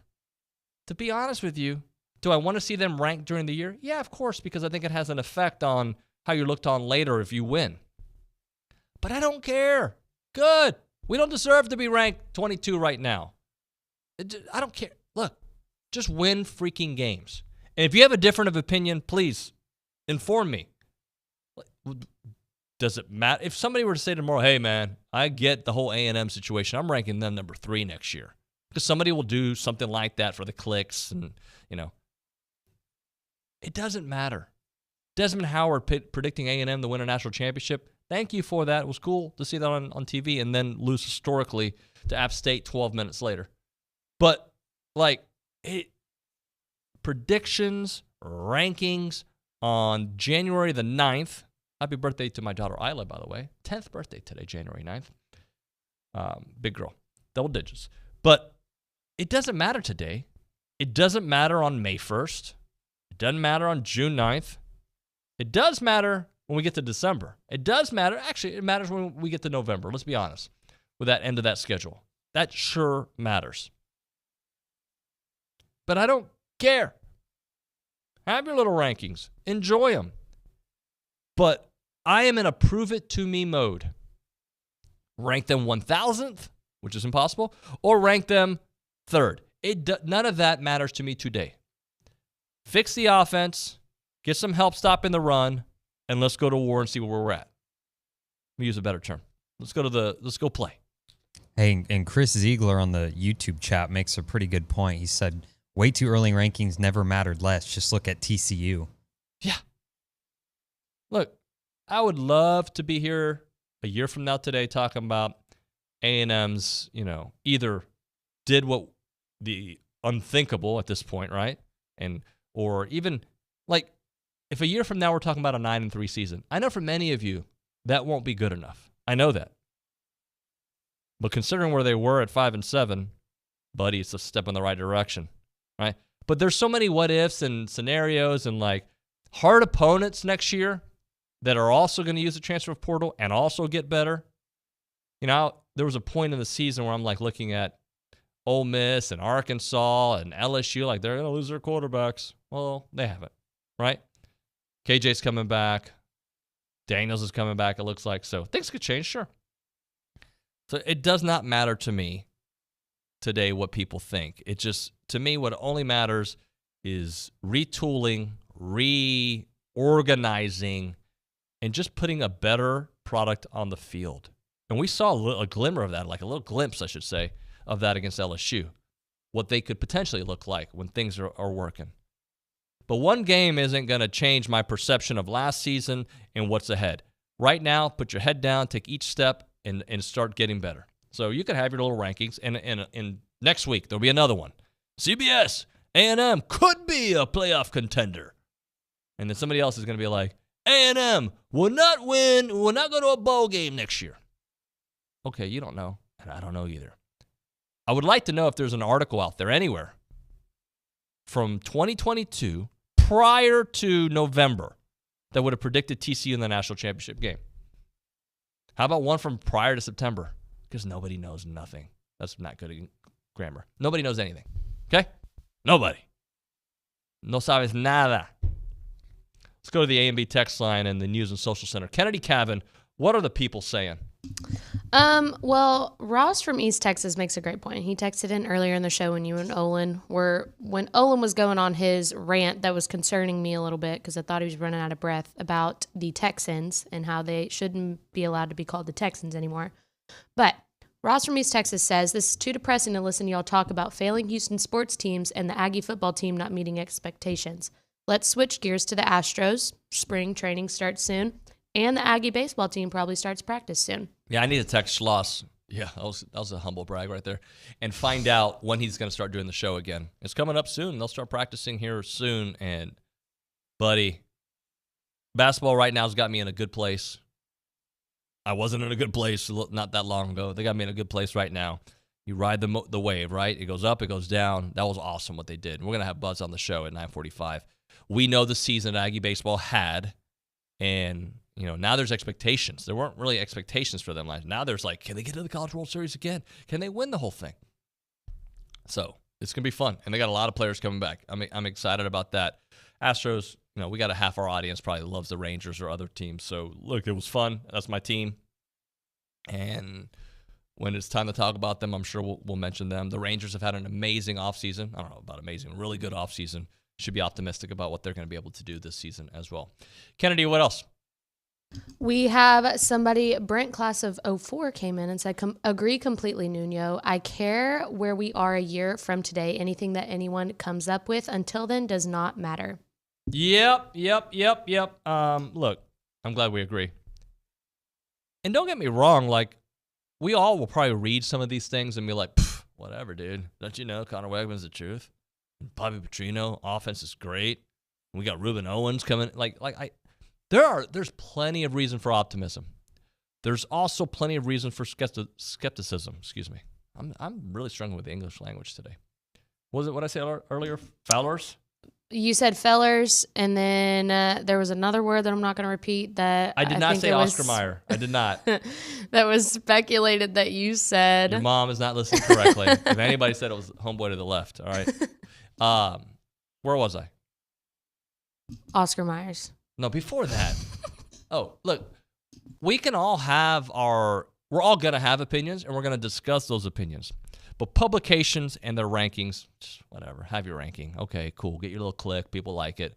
I've gotten to a point where I don't even read it. I just kind of like, okay, just so I have a talking point, because I don't want to give you the click for you to have that stupid article. Like, I don't care.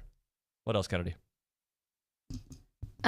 We had somebody, Jim and Temple came in and said, not only Dan Campbell I'm proud of, but another ex-Aggie I'm also proud of is Lions defensive coordinator Aaron Glenn for having the cojones to call an all-out blitz in a key spot, forcing Aaron Rodgers to throw early and short on a deep route, resulting in an easy Lions interception and return of 15 yards. That was a huge play late in the game. He's going to be a head coach soon. That guy, I believe that. I think you should all believe that. Like, Aaron Glenn he's the truth. And he's going to get a gig real soon, if not this year, in the next couple of years. And I know there's a couple guys out there. D'Amico Ryans is one of those, is a hot name.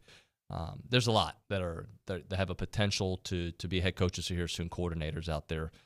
But I'm thinking Aaron's going to get his opportunity real soon. Kennedy, let's get a couple more. David Edmond said, I'm with Nuño. We got a lot of people agreeing with you today, which is good.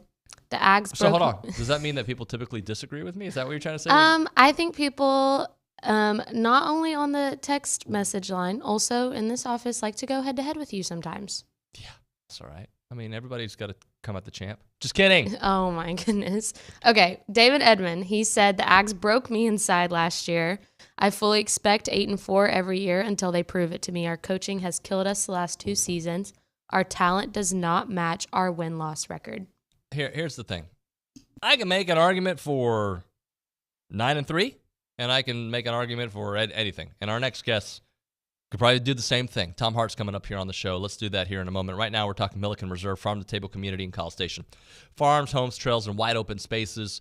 Their mission is to build a healthy community around nature, and they've certainly done that. They're dedicated to the conservation of a healthy community, respect for the native landscape and wildlife out there. 2,600 acres of open space. Is that a lot, Kennedy? That's a lot. Yeah. 30 miles of trails. Do you think that'd be a long time to walk that? That would be a very long time to walk that. And homes. You don't need to answer about homes. They got homes. They got it all. Extensive network of trails throughout a wooded landscape, walking paths, equestrian paths, creeks and ponds, gathering areas. They're committed to maintaining and restoring that natural habitat. Beautiful community, not far away at all. You can feel like you're living in the country and be right close to College Station. And, what are you, an hour away from Houston from there, and 10 minutes away from Kyle Field. It's a beautiful place. Hiking, biking, canoeing, kayaking, equestrian trails, evening yoga, you name it. Learn more at MillikenReserve.com. That is MillikenReserve.com. I'm Chelsea Reber with your community calendar on the Zone. It's time to ring in the new year by saving lives with Gulf Coast Regional Blood Center. The holiday season sees an increased need for blood due to more hospitalizations and accidents. Make your donation appointment at giveblood.org. The Brazos Valley African American Museum invites you to their 22nd annual appreciation event on Saturday, February 25th. Purchase your tickets online at bvaam.org. Make friends, test your strengths, and explore new possibilities. At Girl Scouts, girls can be themselves and let their confidence soar. Get your girl involved. Learn more at gsctx.org.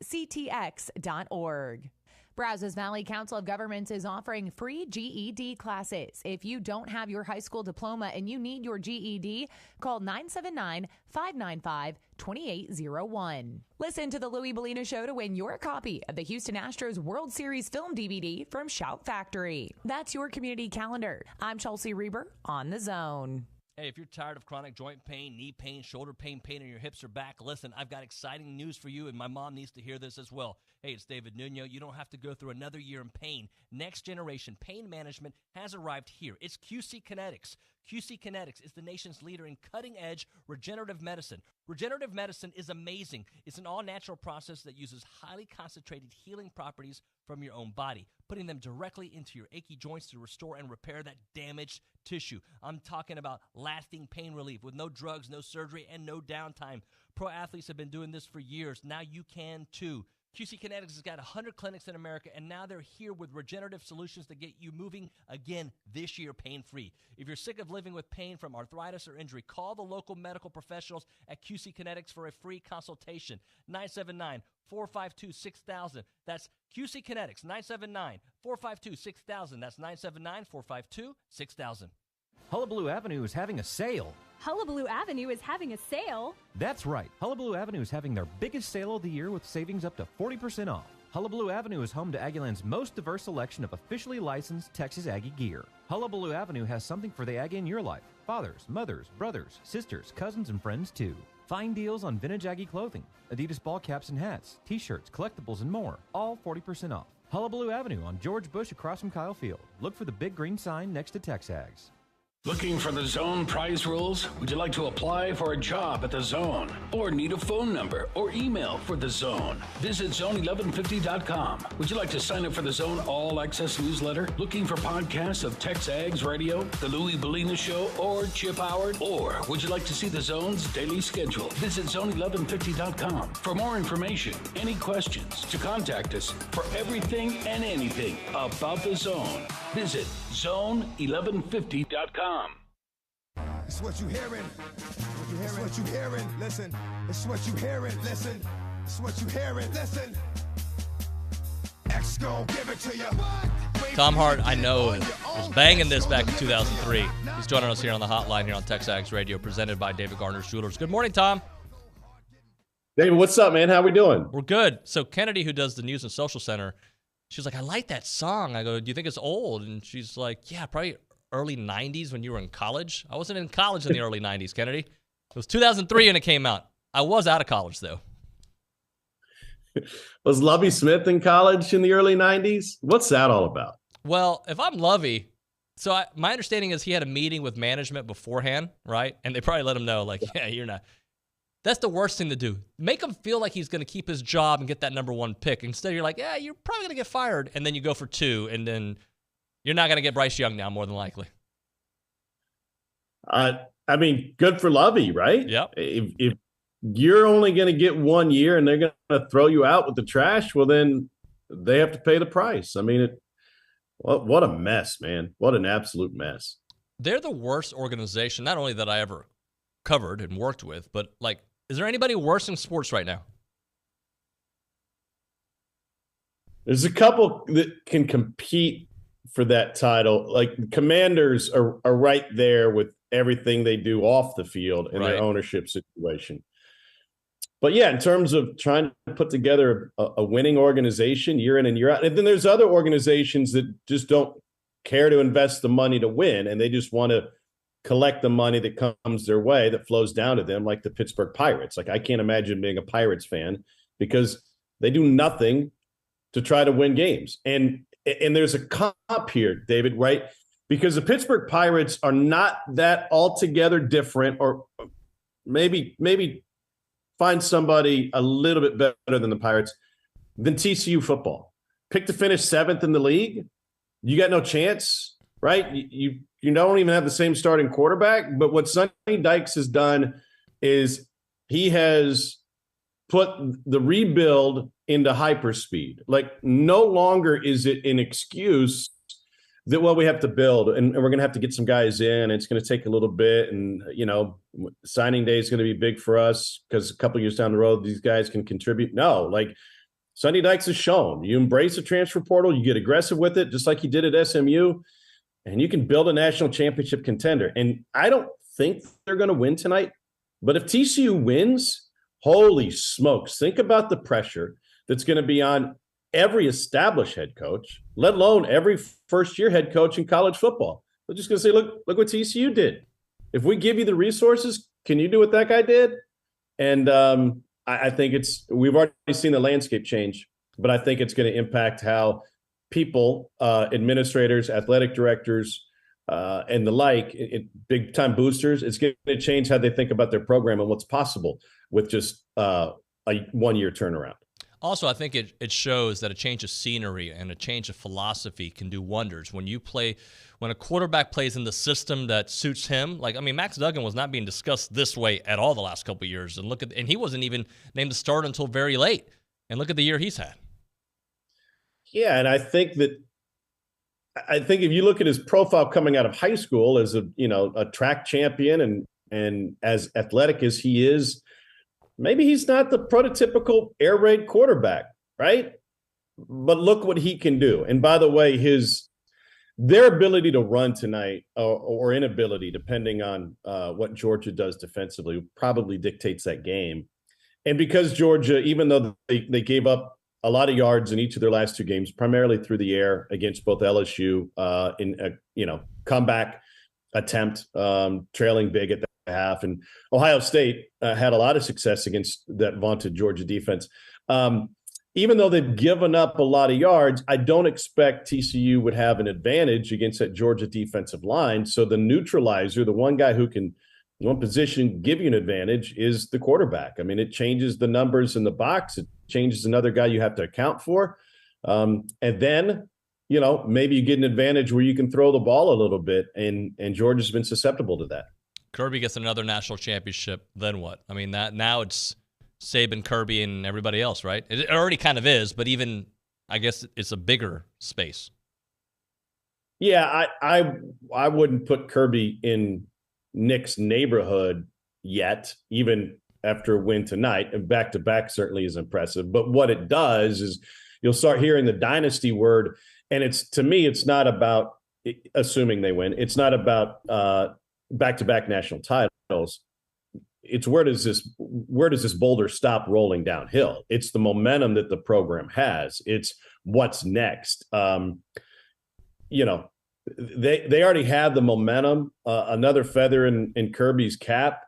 Now all of a sudden, like, holy smokes, man, this train is going to just keep on rolling. As good as the SEC is, and as tough as the schedule will be year in and year out, what he has built there, and he's built it in the same blueprint that they used at Alabama, all the way down to the practice plan each and every day. He's figured out how to do it because he's gotten people invested in the program. He's got the fans invested year one when they had 93,000 for the spring game and Ludacris performing at halftime. He got the boosters invested right when he got the job. And he said, the big money people, he said, listen, if you want to be a national championship contender, put your money where your mouth is. And those guys got invested in it. And I think what it would represent is not just another trophy, but that the momentum shows no signs of slowing down over in Athens. All right, it's 5 days ago, A&M, I guess, shocked people when they hired Bobby Petrino as their offensive coordinator. Now that we've had some time, I'm kind of okay with it. I think it can certainly work. Tom, what do you think about the partnership there and how the offense could look?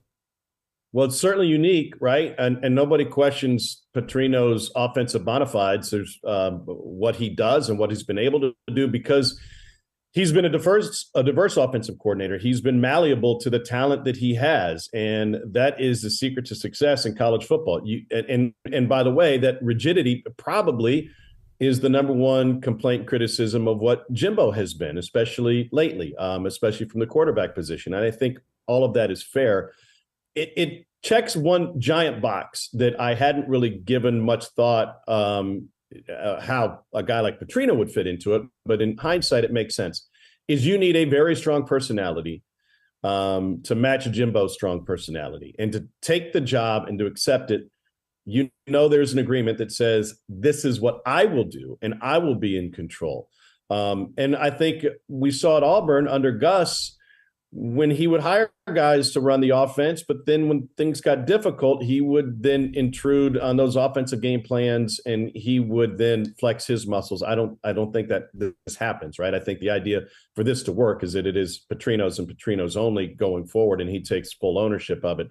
I did talk with an SEC head coach who said, the most entertaining aspect of the upcoming SEC football season would be watching Petrino and Durkin go head-to-head in practice every day when they go good versus good, because you have very strong personalities butting heads. And by the way, it was said in jest, like, oh, what a circus that could be.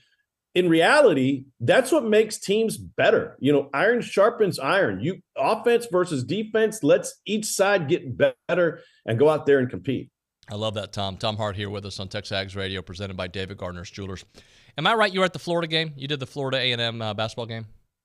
I did, yeah. So since then, they beat Florida. It was a great game. They take care of business against LSU. Just what are you seeing from the Aggies that maybe you didn't see early on?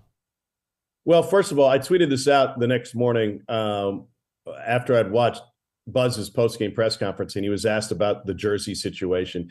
And that wasn't an easy situation for anybody, especially the people whose task it is to make sure that the jerseys are at the arena, people or person. That could be devastating to the young man or woman who wants to be part of the program and puts in their work and grinds just like the players, because everybody on Buzz's staff grinds.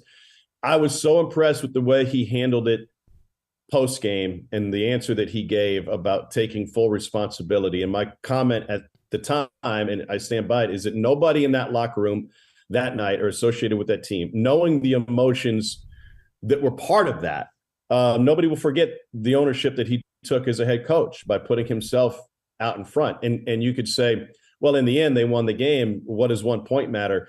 Think about what 1 point mattered to this team last year, which just barely missed out on the NCAA tournament, and how devastating that loss could have been if Florida hits the shot at the buzzer, if they go into overtime, if they lose by one. There was a lot on the line, and I was just impressed, as I typically am, by his leadership. This is the SEC this year, David, is a much more defensive league than it's been in a long time. A third of the nation's top 15 defensive efficiency teams are in this league. It's not a great offensive league. There aren't elite shooters. Yes, there are some, but there aren't teams made up of elite shooters and scorers out there by large from top to bottom. So these are going to be games that are won by getting to 50-50 balls, by grit, by determination, by playing great half-court defense. And Buzz's teams typically do that, and they certainly did it in the Florida game that I saw when I watched them for the first time. They get Missouri on Wednesday. What can you tell me about Missouri, who I know you know a little bit about? Yeah, they've had a great run recently. They're against their rivalry games, I call them, Kansas, Kentucky, Arkansas, Illinois. Last year, they went 0-4, and they lost by an average margin of 33 points. They weren't competitive. In those same games this year, they've gone 2-2. They're +2 in point differential.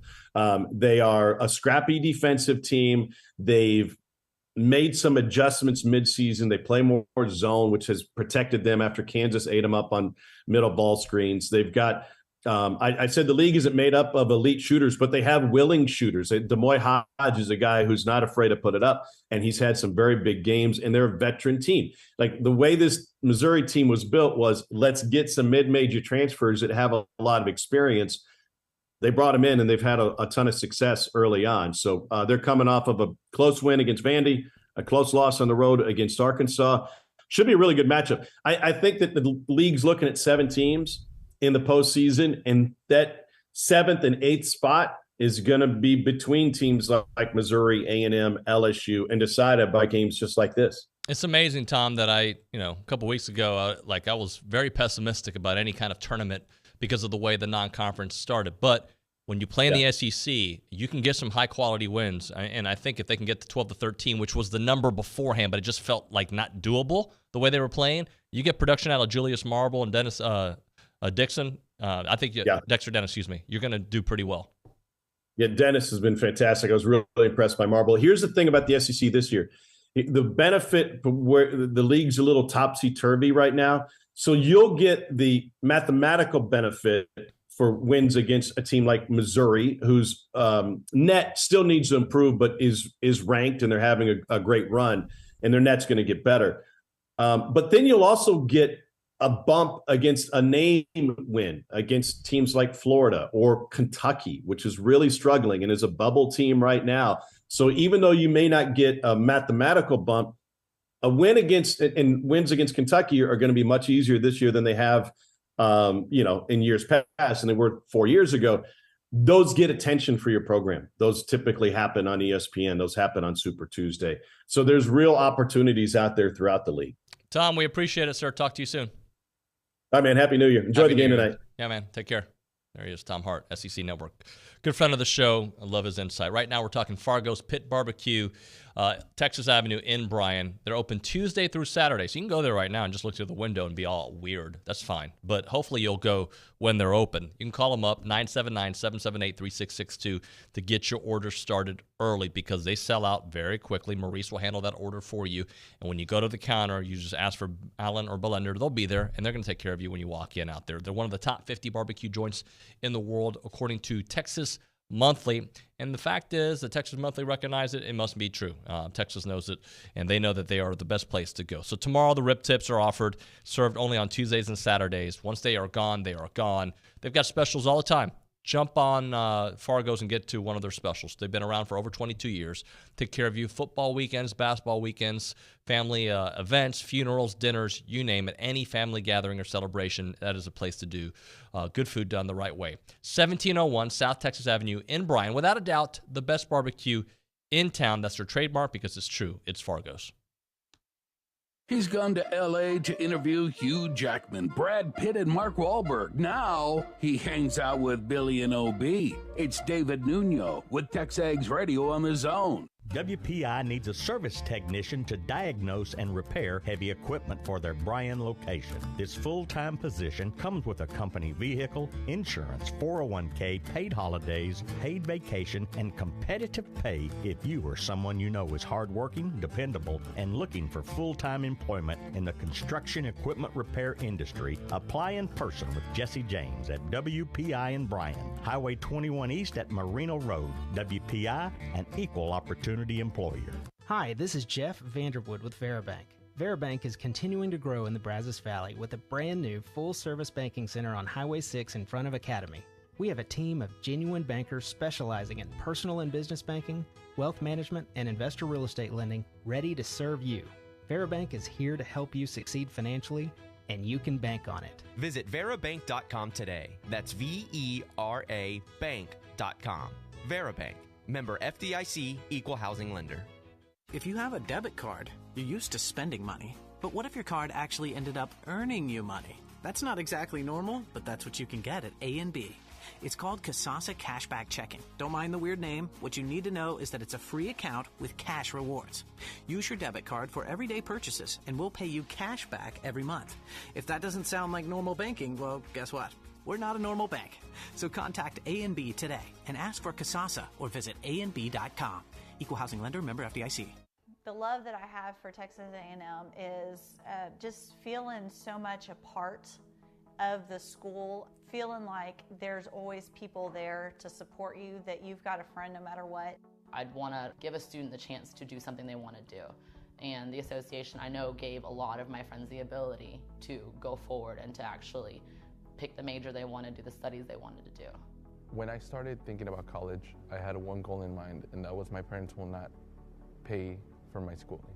There's a lot of kids out there who are going to make good Aggies, and we ought to give them a chance, and I'm willing to put my share in to try to help them. Of all of our traditions that are well known, the one that sometimes gets passed over and just taken for granted is perhaps the greatest, and that's Aggies helping Aggies.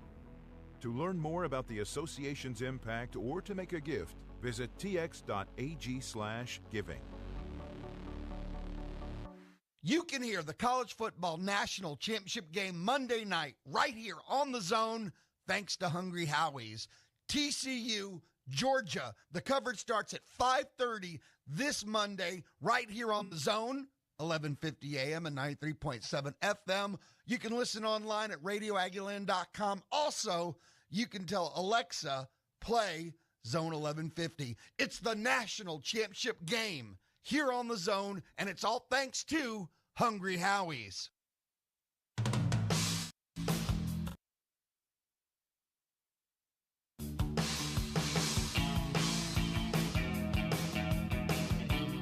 Short segment here because we got Buzz Williams coming up here next on TexAgs Radio, presented by David Gardner's Jewelers. Let's go to the News and Social Center. Kennedy Cabin's got some love for Buzz. Yes. Bo in Austin said, I'm a local youth basketball coach and have texted in before. Last year, I wrote Coach Buzz a letter to share how he's encouraged me from afar with his character, habits, and leadership. He actually took the time to respond to me. He's a good coach, but an even better man. Looking forward to the Ags run in 2023. Regarding my team, we went undefeated and won the championship last season. We started our new season last Saturday with a 47-16 win, just like Coach Buzz. I promised the boys a pair of socks if they draw a charge during the game. Bo in Austin, Bo 14. Hey, Bo, great story, man. That sounds like Buzz. In fact, I'm going to read that to him here when we come back. I should have probably saved it for Buzz when he was here, but we're going to get him on the program next. We'll ask him about this little run and what he expects down the road. That and much, much more is TexAgs Radio.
Regenerative medicine is amazing. It's an all-natural process that uses highly concentrated healing properties from your own body, putting them directly into your achy joints to restore and repair that damaged tissue. I'm talking about lasting pain relief with no drugs, no surgery, and no downtime. Pro athletes have been doing this for years. Now you can too. QC Kinetics has got 100 clinics in America, and now they're here with regenerative solutions to get you moving again this year pain-free. If you're sick of living with pain from arthritis or injury, call the local medical professionals at QC Kinetics for a free consultation. 979-452-6000. That's QC Kinetics, 979-452-6000. That's 979-452-6000. Hullabaloo Avenue is having a sale. Hullabaloo Avenue is having a sale. That's right. Hullabaloo Avenue is having their biggest sale of the year with savings up to 40% off. Hullabaloo Avenue is home to Aggieland's most diverse selection of officially licensed Texas Aggie gear. Hullabaloo Avenue has something for the Aggie in your life. Fathers, mothers, brothers, sisters, cousins, and friends too. Fine deals on vintage Aggie clothing, Adidas ball caps and hats, t-shirts, collectibles, and more. All 40% off. Hullabaloo Avenue on George Bush across from Kyle Field. Look for the big green sign next to TexAgs. Hi, popular sports talk host Chip Howard reminding you I'm back on the air most days from 4 to 6. It's my favorite time of year with college basketball. And, you know, there's college basketball. And, well, there's lots of things to be excited about. Recruiting. You know I'll be all over that just as soon as I figure out when signing day is. And I'll provide the same great commentary and analysis you've come to expect over the years. 3 days a week, 3 weeks a month, 8 months a year, right here on The Zone.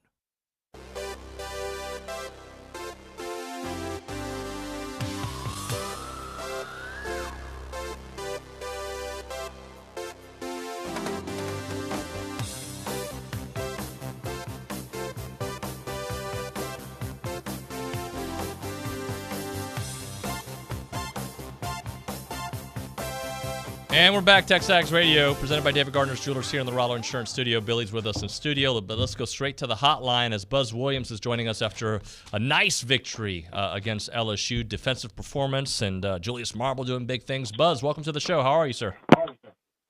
Good morning. How you doing? Doing wonderful. Thanks so much for joining us this morning. So let's just talk about how you're feeling about starting SEC play so far. Very defensive-minded the way you like it done. Well, I think it's what gives us our best chance. I think being able to finish possessions with a defensive rebound was critical in our first two games. We defensive rebounded 78% of the misses at Florida and did the same again on Saturday against LSU. I think when you can control the glass, if you can control the glass on both ends, it gives you a chance to be in a position to have success in that game. Talking to Buzz Williams here on TexAgs Radio. Let's talk a little bit about Julius Marble for a moment and the production he's given you, the tough rebounds in the paint, all that he is providing and really flourishing here in SEC play. Well, you know, he's gifted around the basket with the ball in his hands. I think one of the things that we've tried to concentrate on with him is, you know, hey, Julius, are you gonna shoot 6 balls? Or are you going to shoot 8 balls? Are you going to shoot 10 balls? Let's say the number is 10, and let's say it's a 70-possession game. The other 60 possessions that you're on offense, how can you impact our team and give us a chance to win? And then the 70 possessions that you're on defense, if you were to play all of those possessions, how can you impact our team? He's very ball-centric. In other words, when he has the ball, he makes good things happen, whether he scores it. He's comfortable out on the perimeter. We need him to have the impact when he doesn't have the ball the way he did in both of those games. Both of those games on the offensive glass and defensive glass, those are the two best rebounding games he has had here. And that contributed to our team's success on the glass. I think all of our players know, and we do a lot of things to get him touches, and all of that is important because we need him to score. But can you impact the game when you don't have the ball? And that's the growth that we need from him because he changes our team when he has the presence on the offensive glass and defensive glass the way he did this past week. Buzz, it's Luke. When you talk about impacting the game when you don't have the ball, one of the first people I'm thinking of there is Dexter Dennis, and he certainly impacted the game with the ball the other night. And even when he's not, he's out there playing defense. I love the way at times you watch him rebounding, but to go out there, give you guys that, I felt like he was just a difference maker, game changer, really, on Saturday night against LSU there. Really kind of a breakout offensive game. We just finished shooting with Buzz, and Rock kind of helps me with some of the stats that we take while we're doing our skill work. And I was telling him in between sessions with guys, I said, he may end up being my most favorite player that I've ever been around in regards to how he bends the game towards us. Whether he makes a shot or doesn't. Like, I think he was 0 of 8 or 1 of 8 at Florida, and we still can't take him off the floor.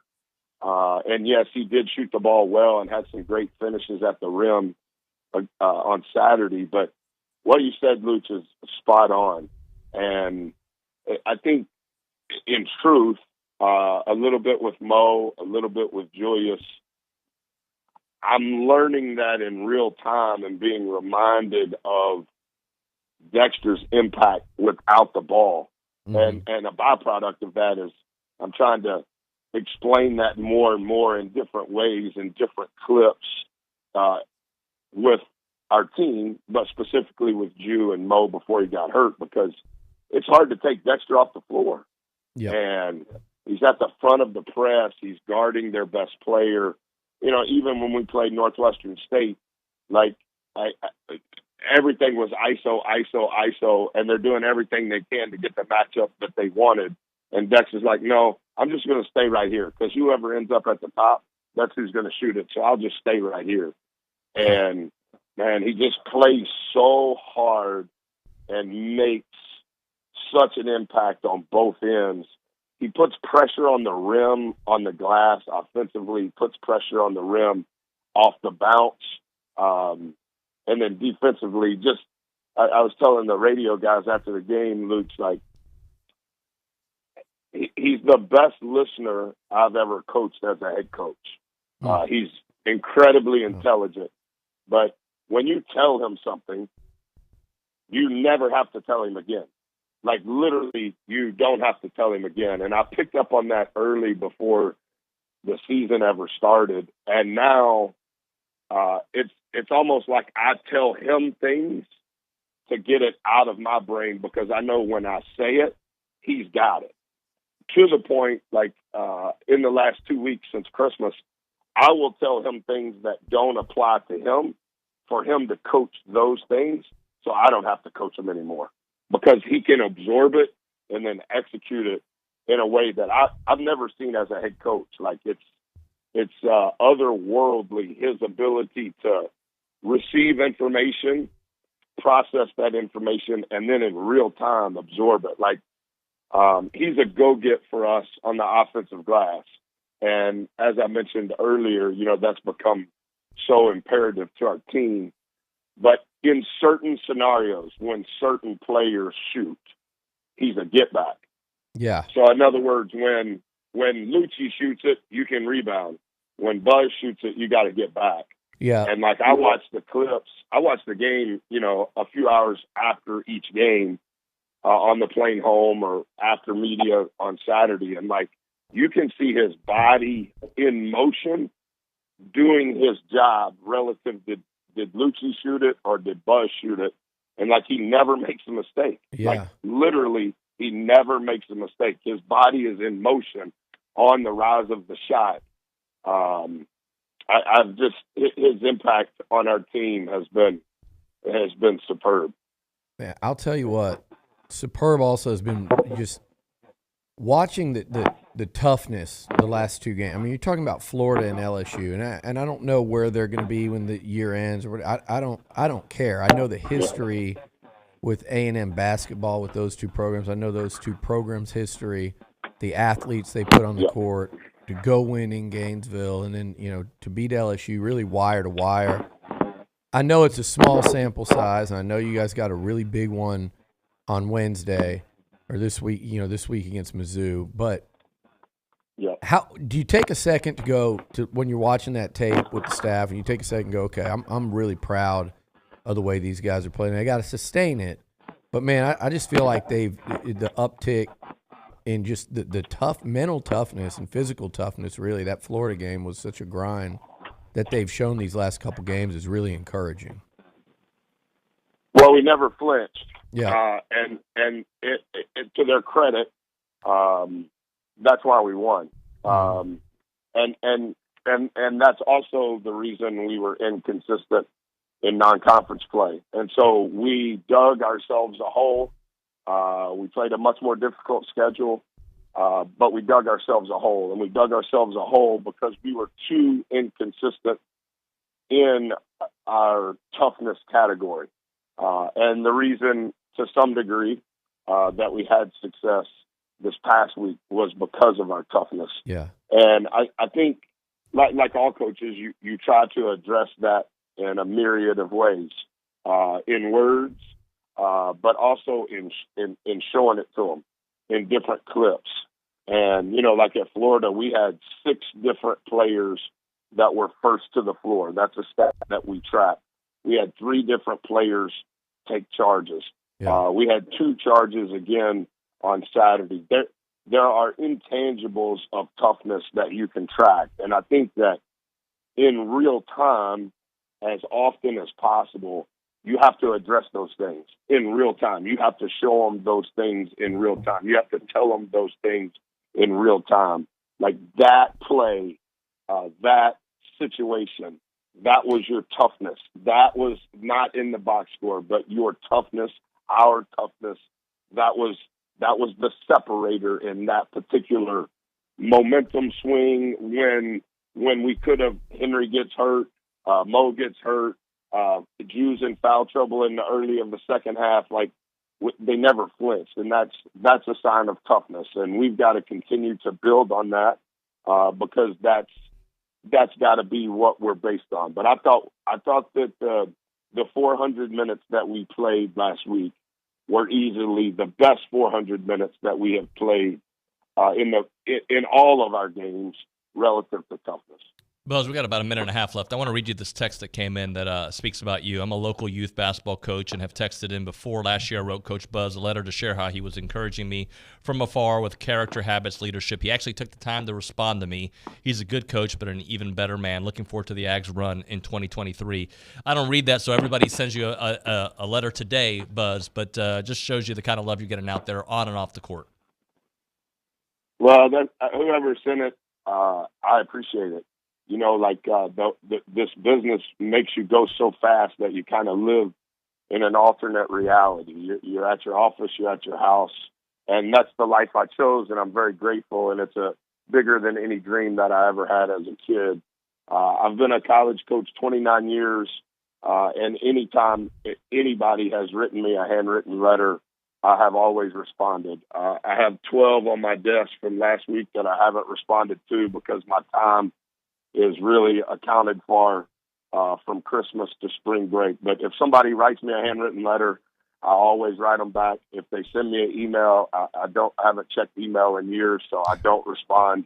And if somebody sends me a typed letter, it never gets to my desk because Landry or Luke handle it for me. I think handwritten letters are important, probably too important in my lens, but it says that somebody takes time, and that matters. Buzz, we appreciate it. We'll see you on Wednesday. Okay, take care. You guys have a good day. All right, buddy. Thanks, Buzz. Buzz Williams there on the hotline. That was fun to watch on Saturday night. Yeah, it was fun. It was fun to be at. A lot of energy at Reed. If they can keep playing like that, they have a real shot. Yeah, they do. They really do. I mean, the SEC right now is 2 teams clearly better than the rest, and a lot of teams that are really similar. And what he talked about, like toughness, and then you get a guy like Marble that just keeps getting better. And we talked a lot today about 2 guys that are new. Yeah. And they both playing their best basketball. I don't think that's a coincidence. You see Dennis have that type of offensive game. You see Marble doing what he's done the last couple games around the basket. I don't think that's a coincidence. we're in the transfer portal era. Yep. And teams that bring guys in, it takes some time. Now, you wish they'd have won some more early. They didn't. I think they can win a lot of SEC games playing that kind of basketball. And it was fun, like you said, and I love seeing the Rita Rita crowd. And when they come out like that, you put a knot on LSU's head, and they're going to come back. You got it. Thanks, Billy. All right, we'll have Billy for the entire hour next on TexAgs Radio.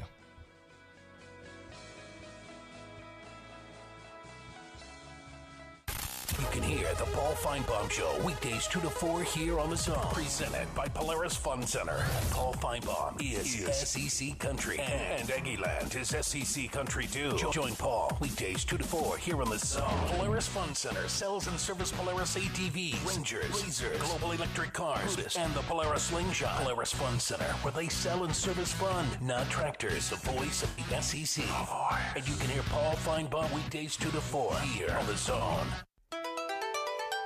Protect your computers, tablets, and smartphones from hackers by looking for secure internet addresses that begin with HTTPS. It is an indication they are protected by a secure encrypted connection.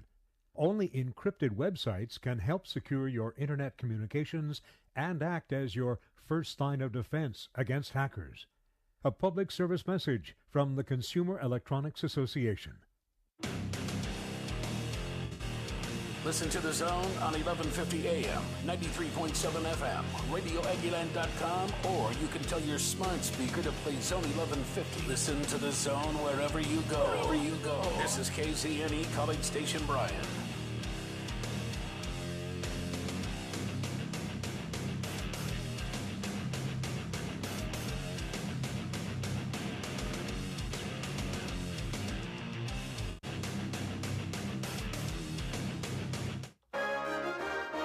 From WTAW, I'm Chelsea Reber with a news update on The Zone. Bryan police continue to look for those responsible for shooting someone Saturday afternoon north of Midtown Park. BPD social media reports the victim was treated at a hospital and released for non-life-threatening injuries after they were shot on Duncan Avenue. That shooting followed gunfire Saturday morning east of Haswell Park, which caused more than $2,500 of property damage. What was originally a $2.6 million design contract for Bryan's Midtown Park, which is now almost $4 million, is proposed to increase another $250,000. The Bryan City Council takes up a ninth contract amendment at tomorrow's meeting. Almost all the additional money goes towards designing 253 parking spaces, along with sidewalks, ramps, and storm drainage. All this would be along a road connecting Villa Maria near the existing Pro Shop to the roundabout that leads to Big Shots. The estimated construction cost is more than $3 million. Bill Oliver, 1620-94.5 WTAW. Tomorrow's Bryan City Council business includes making changes to the city's future street plan. There was no opposition from the Planning and Zoning Commission when recommendations were made last month by traffic engineer Zachary Kinnard. One is canceling future plans for a freeway overpass between Briarcrest and University. Removal of the proposed Oak Hill overpass. That is due to the improvements on the bridges of Highway 6 that TxDOT is going to do. That overpass will be unneeded in the future. Kinnard said TxDOT is removing the Highway 47 crossover between Villa Maria and Leonard Roads, and changes are being made with streets inside the Oakmont and Rudder Point developments. 2 men from Beat Ice have been indicted by a Grimes County grand jury in the murder of a Navasota teen almost 2 years ago. Alfredo Garza and Eric Segovia are back in the Grimes County jail after they were out on bond following their arrest last year. Prosecutors have not released a motive. More news at WTAW.com. I'm Chelsea Reber on The Zone. WPI needs a service technician to diagnose and repair heavy equipment for their Bryan location. This full-time position comes with a company vehicle, insurance, 401k, paid holidays, paid vacation, and competitive pay if you or someone you know is hardworking, dependable, and looking for full-time employment in the construction equipment repair industry. Apply in person with Jesse James at WPI in Bryan, Highway 21 East at Marino Road. WPI, an equal opportunity employer. Due to the Texas heat, humidity, not to mention the multiple hail and windstorms, most roofs don't last their full lifetime. But since 2006, AmeriStarRoofing.com has been helping Texans protect their homes from age and storm-related damages, and they have multiple adjusters on staff working directly with your insurance company to ensure that you get the coverage you need to make your home look new again. Call Ameristar Roofing now to schedule your free roof inspection. 979-446-9874. AmeriStarRoofing.com. Good morning, sports fans. I'm Zach Taylor with your Aggie Sports Minute on the Zone. The Sports Minute is brought to you by Hilco Metal Roofing and Supply. Call 936-825-0500 or click HilcoSupply.com. Now the new one for Texas A&M women's basketball yesterday, as it was done in by Ole Miss, 57-38. Marked the third time in the last 4 games the Aggies had failed to reach 40 points of offense. Guard KK Green. We've been struggling to score for the past couple days, the past couple games. It's nothing that Ole Miss really did to really make us miss shots or anything. It's just something that we have to do. We have to get back in the gym and put shots up while we're tired. That's really what it is. We don't have any legs right now. So all our shots are short. And, the shots that we usually hit are not falling. So we just got to get back to the gym, shoot while we're tired and really just lock in and dig in. The Maroon and White were shorthanded once again, playing only 7. They dropped to 5-9 overall and 0-4 in SEC play. Meanwhile, the A&M men are riding a 4-game win streak following Saturday's 69-56 beatdown of LSU. The Ags dominated in the paint, outscoring the Tigers 42-10. They get Coach Buzz Williams' take. Tune into his radio show tonight from 7 to 8 on 1620, 94.5 WTAW. And that's been your Aggie Sports Minute, brought to you by Hilco Metal Roofing and Supply. On the Zone, I'm Zach Taylor. Start your sports day with Keyshawn, J. Will, and Max, powered WC Tractor. Weekday mornings from 5 to 8 on 1150 AM and 93.7 FM. Or just tell your smart speaker to play Zone 1150. WC Tractors, your local award-winning Kubota and New Holland dealer. Call them with your questions at 1-888-8-TRACTOR. That's 1-888-8-TRACTOR. Or check them out online at WCTractor.com. Rise and shine. Weekday mornings from 5 to 8 with Keyshawn, J. Will, and Max from ESPN Radio. Powered by WC Tractor. Here on The Zone.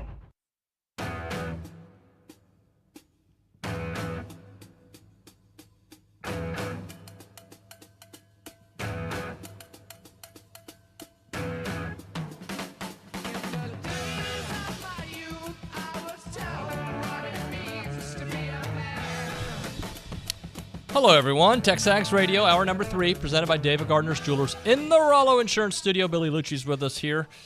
Billy, good morning, sir. David, how are you, buddy? I'm good, man. How you been? I'm good. Good weekend. We kind of did that before, Buzz. Yeah, but, real short, though. Real quick, what'd you do this weekend? I chilled out here. Okay. A good little weekend. A lot of people in town came in for Aggie basketball. So Friday dinner, nice. I don't even remember where we went each night now, but Friday dinner and then Saturday lunch with the group. And then we did the game Saturday evening, and then yesterday just hung out. Watch football? Same deal. Hung out.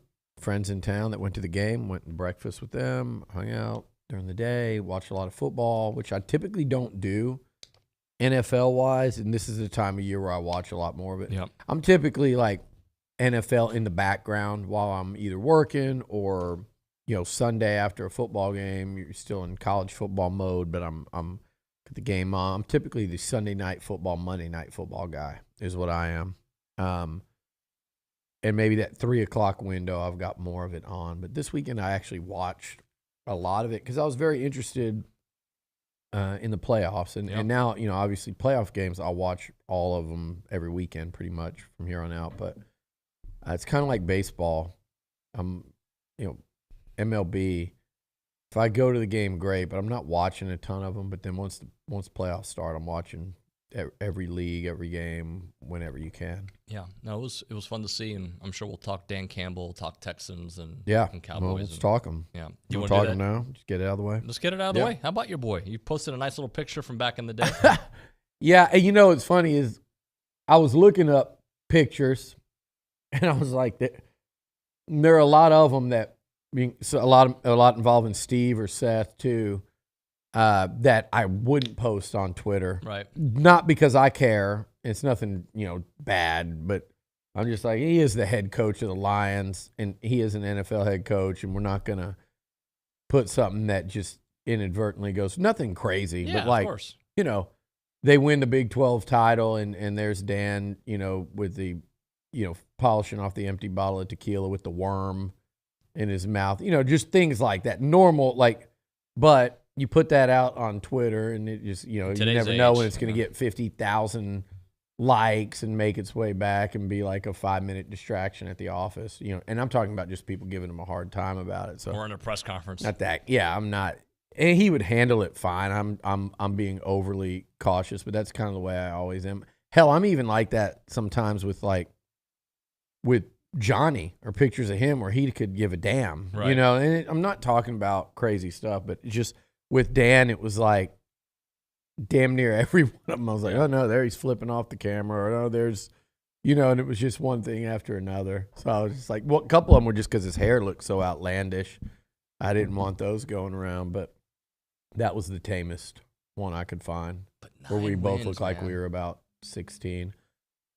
9 wins after going 1-6, Nuño. Let's not leave that part out. And because people earlier in the year were really down on Dan, and there was talk of should he be fired after 2 years, and then you had people pointing out coaches that were fired in less amount of time, and you're sitting there watching that going, man, this is not.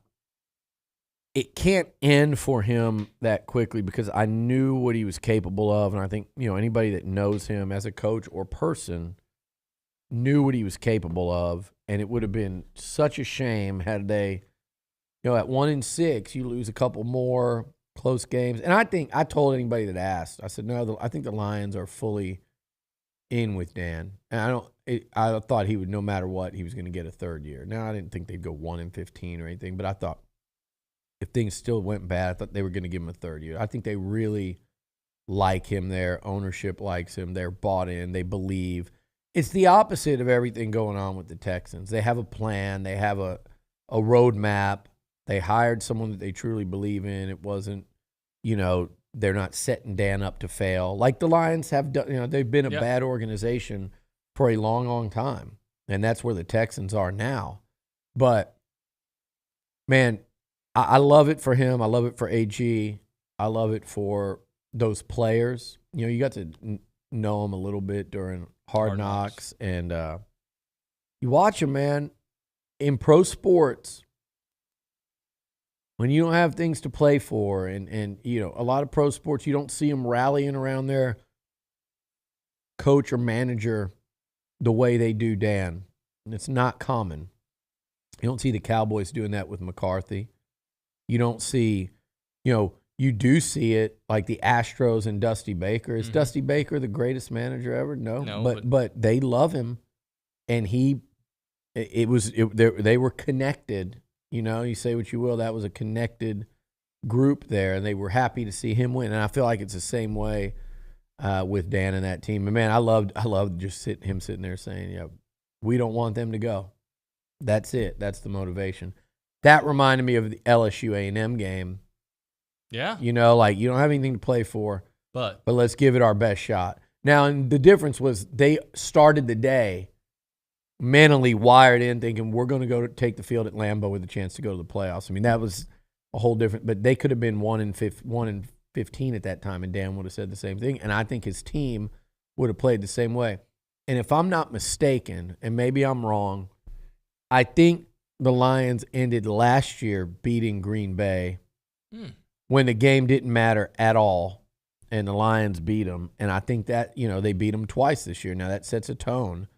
That little meaningless end-of-season game, whether it was the last game or the next to last game, to beat Green Bay end your season. And there's a reason why they went out and beat them twice this year. And to tie that into A&M, there shouldn't be anybody in maroon and white next year. When they go into Baton Rouge, I don't care if LSU's, 10-1 or 1-10 at that time.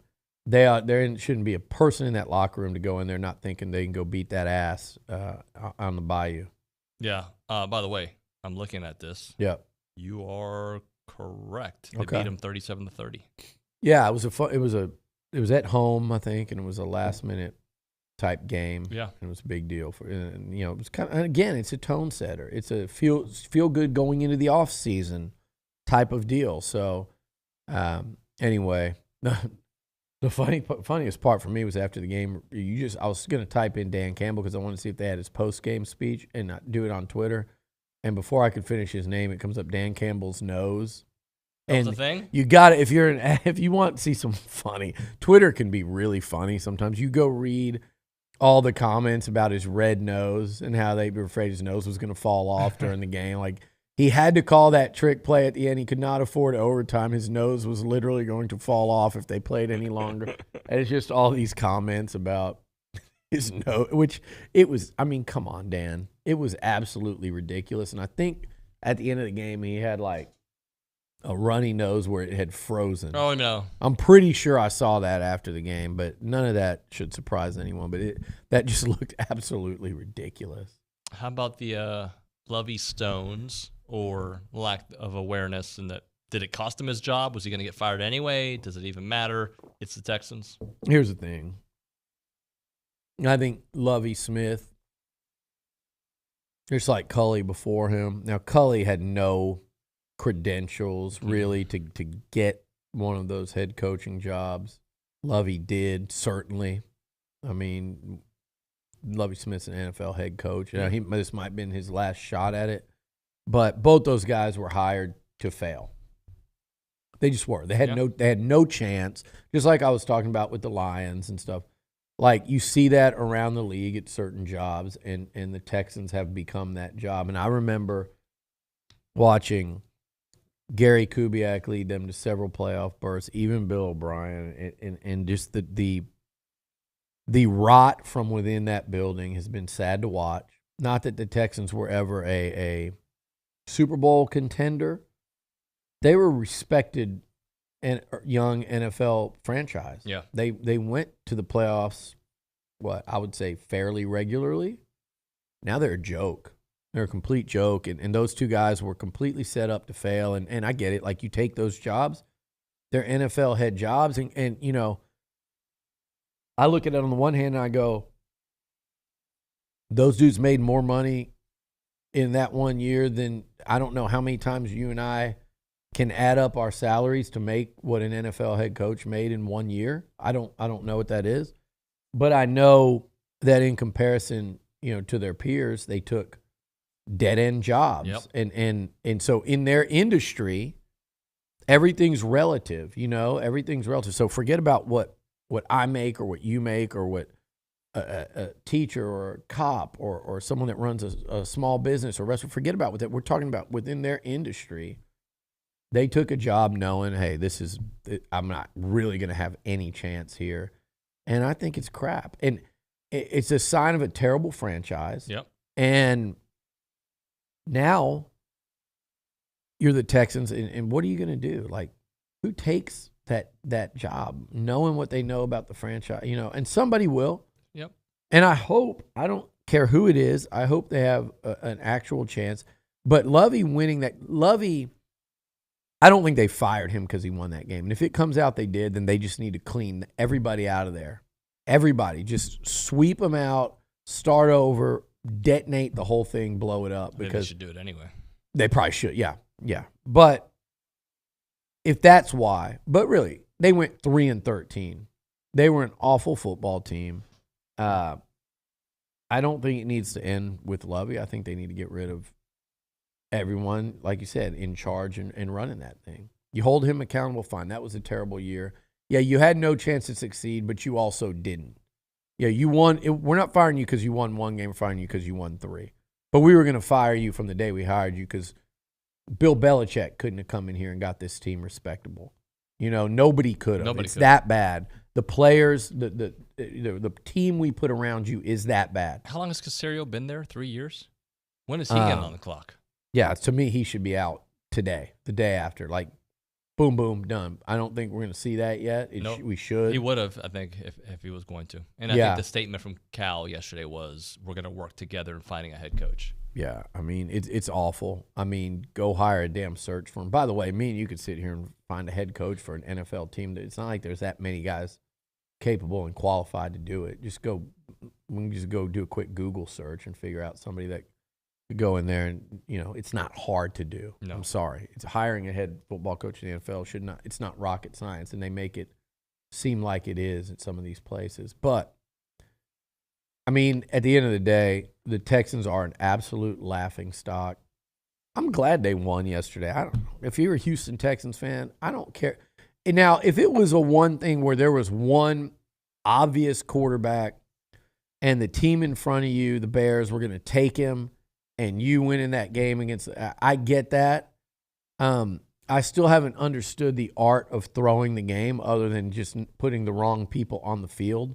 I don't understand how you can go out there and not try to win. No, as a grown man, like man or woman, competitively, like human beings compete since the dawn of time. There's the reason they built those arenas for gladiators and the Colosseum, and I'm sure cavemen fought or competed as to who could make the biggest kill. It's in our nature to compete. The players are all trying to win. So, yeah, and if you're not, then how did you even get to the NFL? So it's about who you put out on the field, who you rest, who you don't. Once that game starts, you got to try to win it. I don't care. Davis Mills throwing that ball, the guy catching that ball, you're trying to do that since you're 5 years old. I think in this draft, it's not going to really matter. If they decide they absolutely want Bryce Young, they'll get Bryce Young. But here's the problem. If they decide that there's that much difference between him and Stroud, then they'll get either. Whoever. The problem with that is, though, now if you want him at number one, you're going to have to give up inventory. And you had it. No question.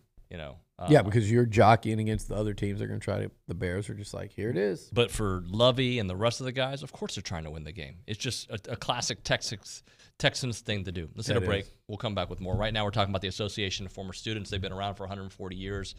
And your financial gifts have empowered them to be here, to be there, to be everywhere. And they've done that by helping Aggies all over the place with scholarships, student assistance programs, Aggie Band, Silver Taps, Ring Day, class reunions, Mustard Tailgate, Traveling Aggies. That is what the association does. And that is part of the reason they created IamTheWhy.com, so you can see what they're all about. IamTheWhy.com is not a site about the association. It's a site about you. It's a place where you can watch stories about Aggies all around the globe, where you can upload your own story and talk about your time at Texas A&M. So great place to go and just spend some time watching Aggie stories, and you'll feel very empowered by it and seeing the Aggie Network out there. Upload your story as well. The website is IamTheWhy.com. Again, that website, IamTheWhy.com. It is the Association of Former Students. I'm Chelsea Reber with your community calendar on The Zone. It's time to ring in the new year by saving lives with Gulf Coast Regional Blood Center. The holiday season sees an increased need for blood due to more hospitalizations and accidents. Make your donation appointment at giveblood.org. The Brazos Valley African American Museum invites you to their 22nd annual appreciation event on Saturday, February 25th. Purchase your tickets online at bvaam.org. Make friends.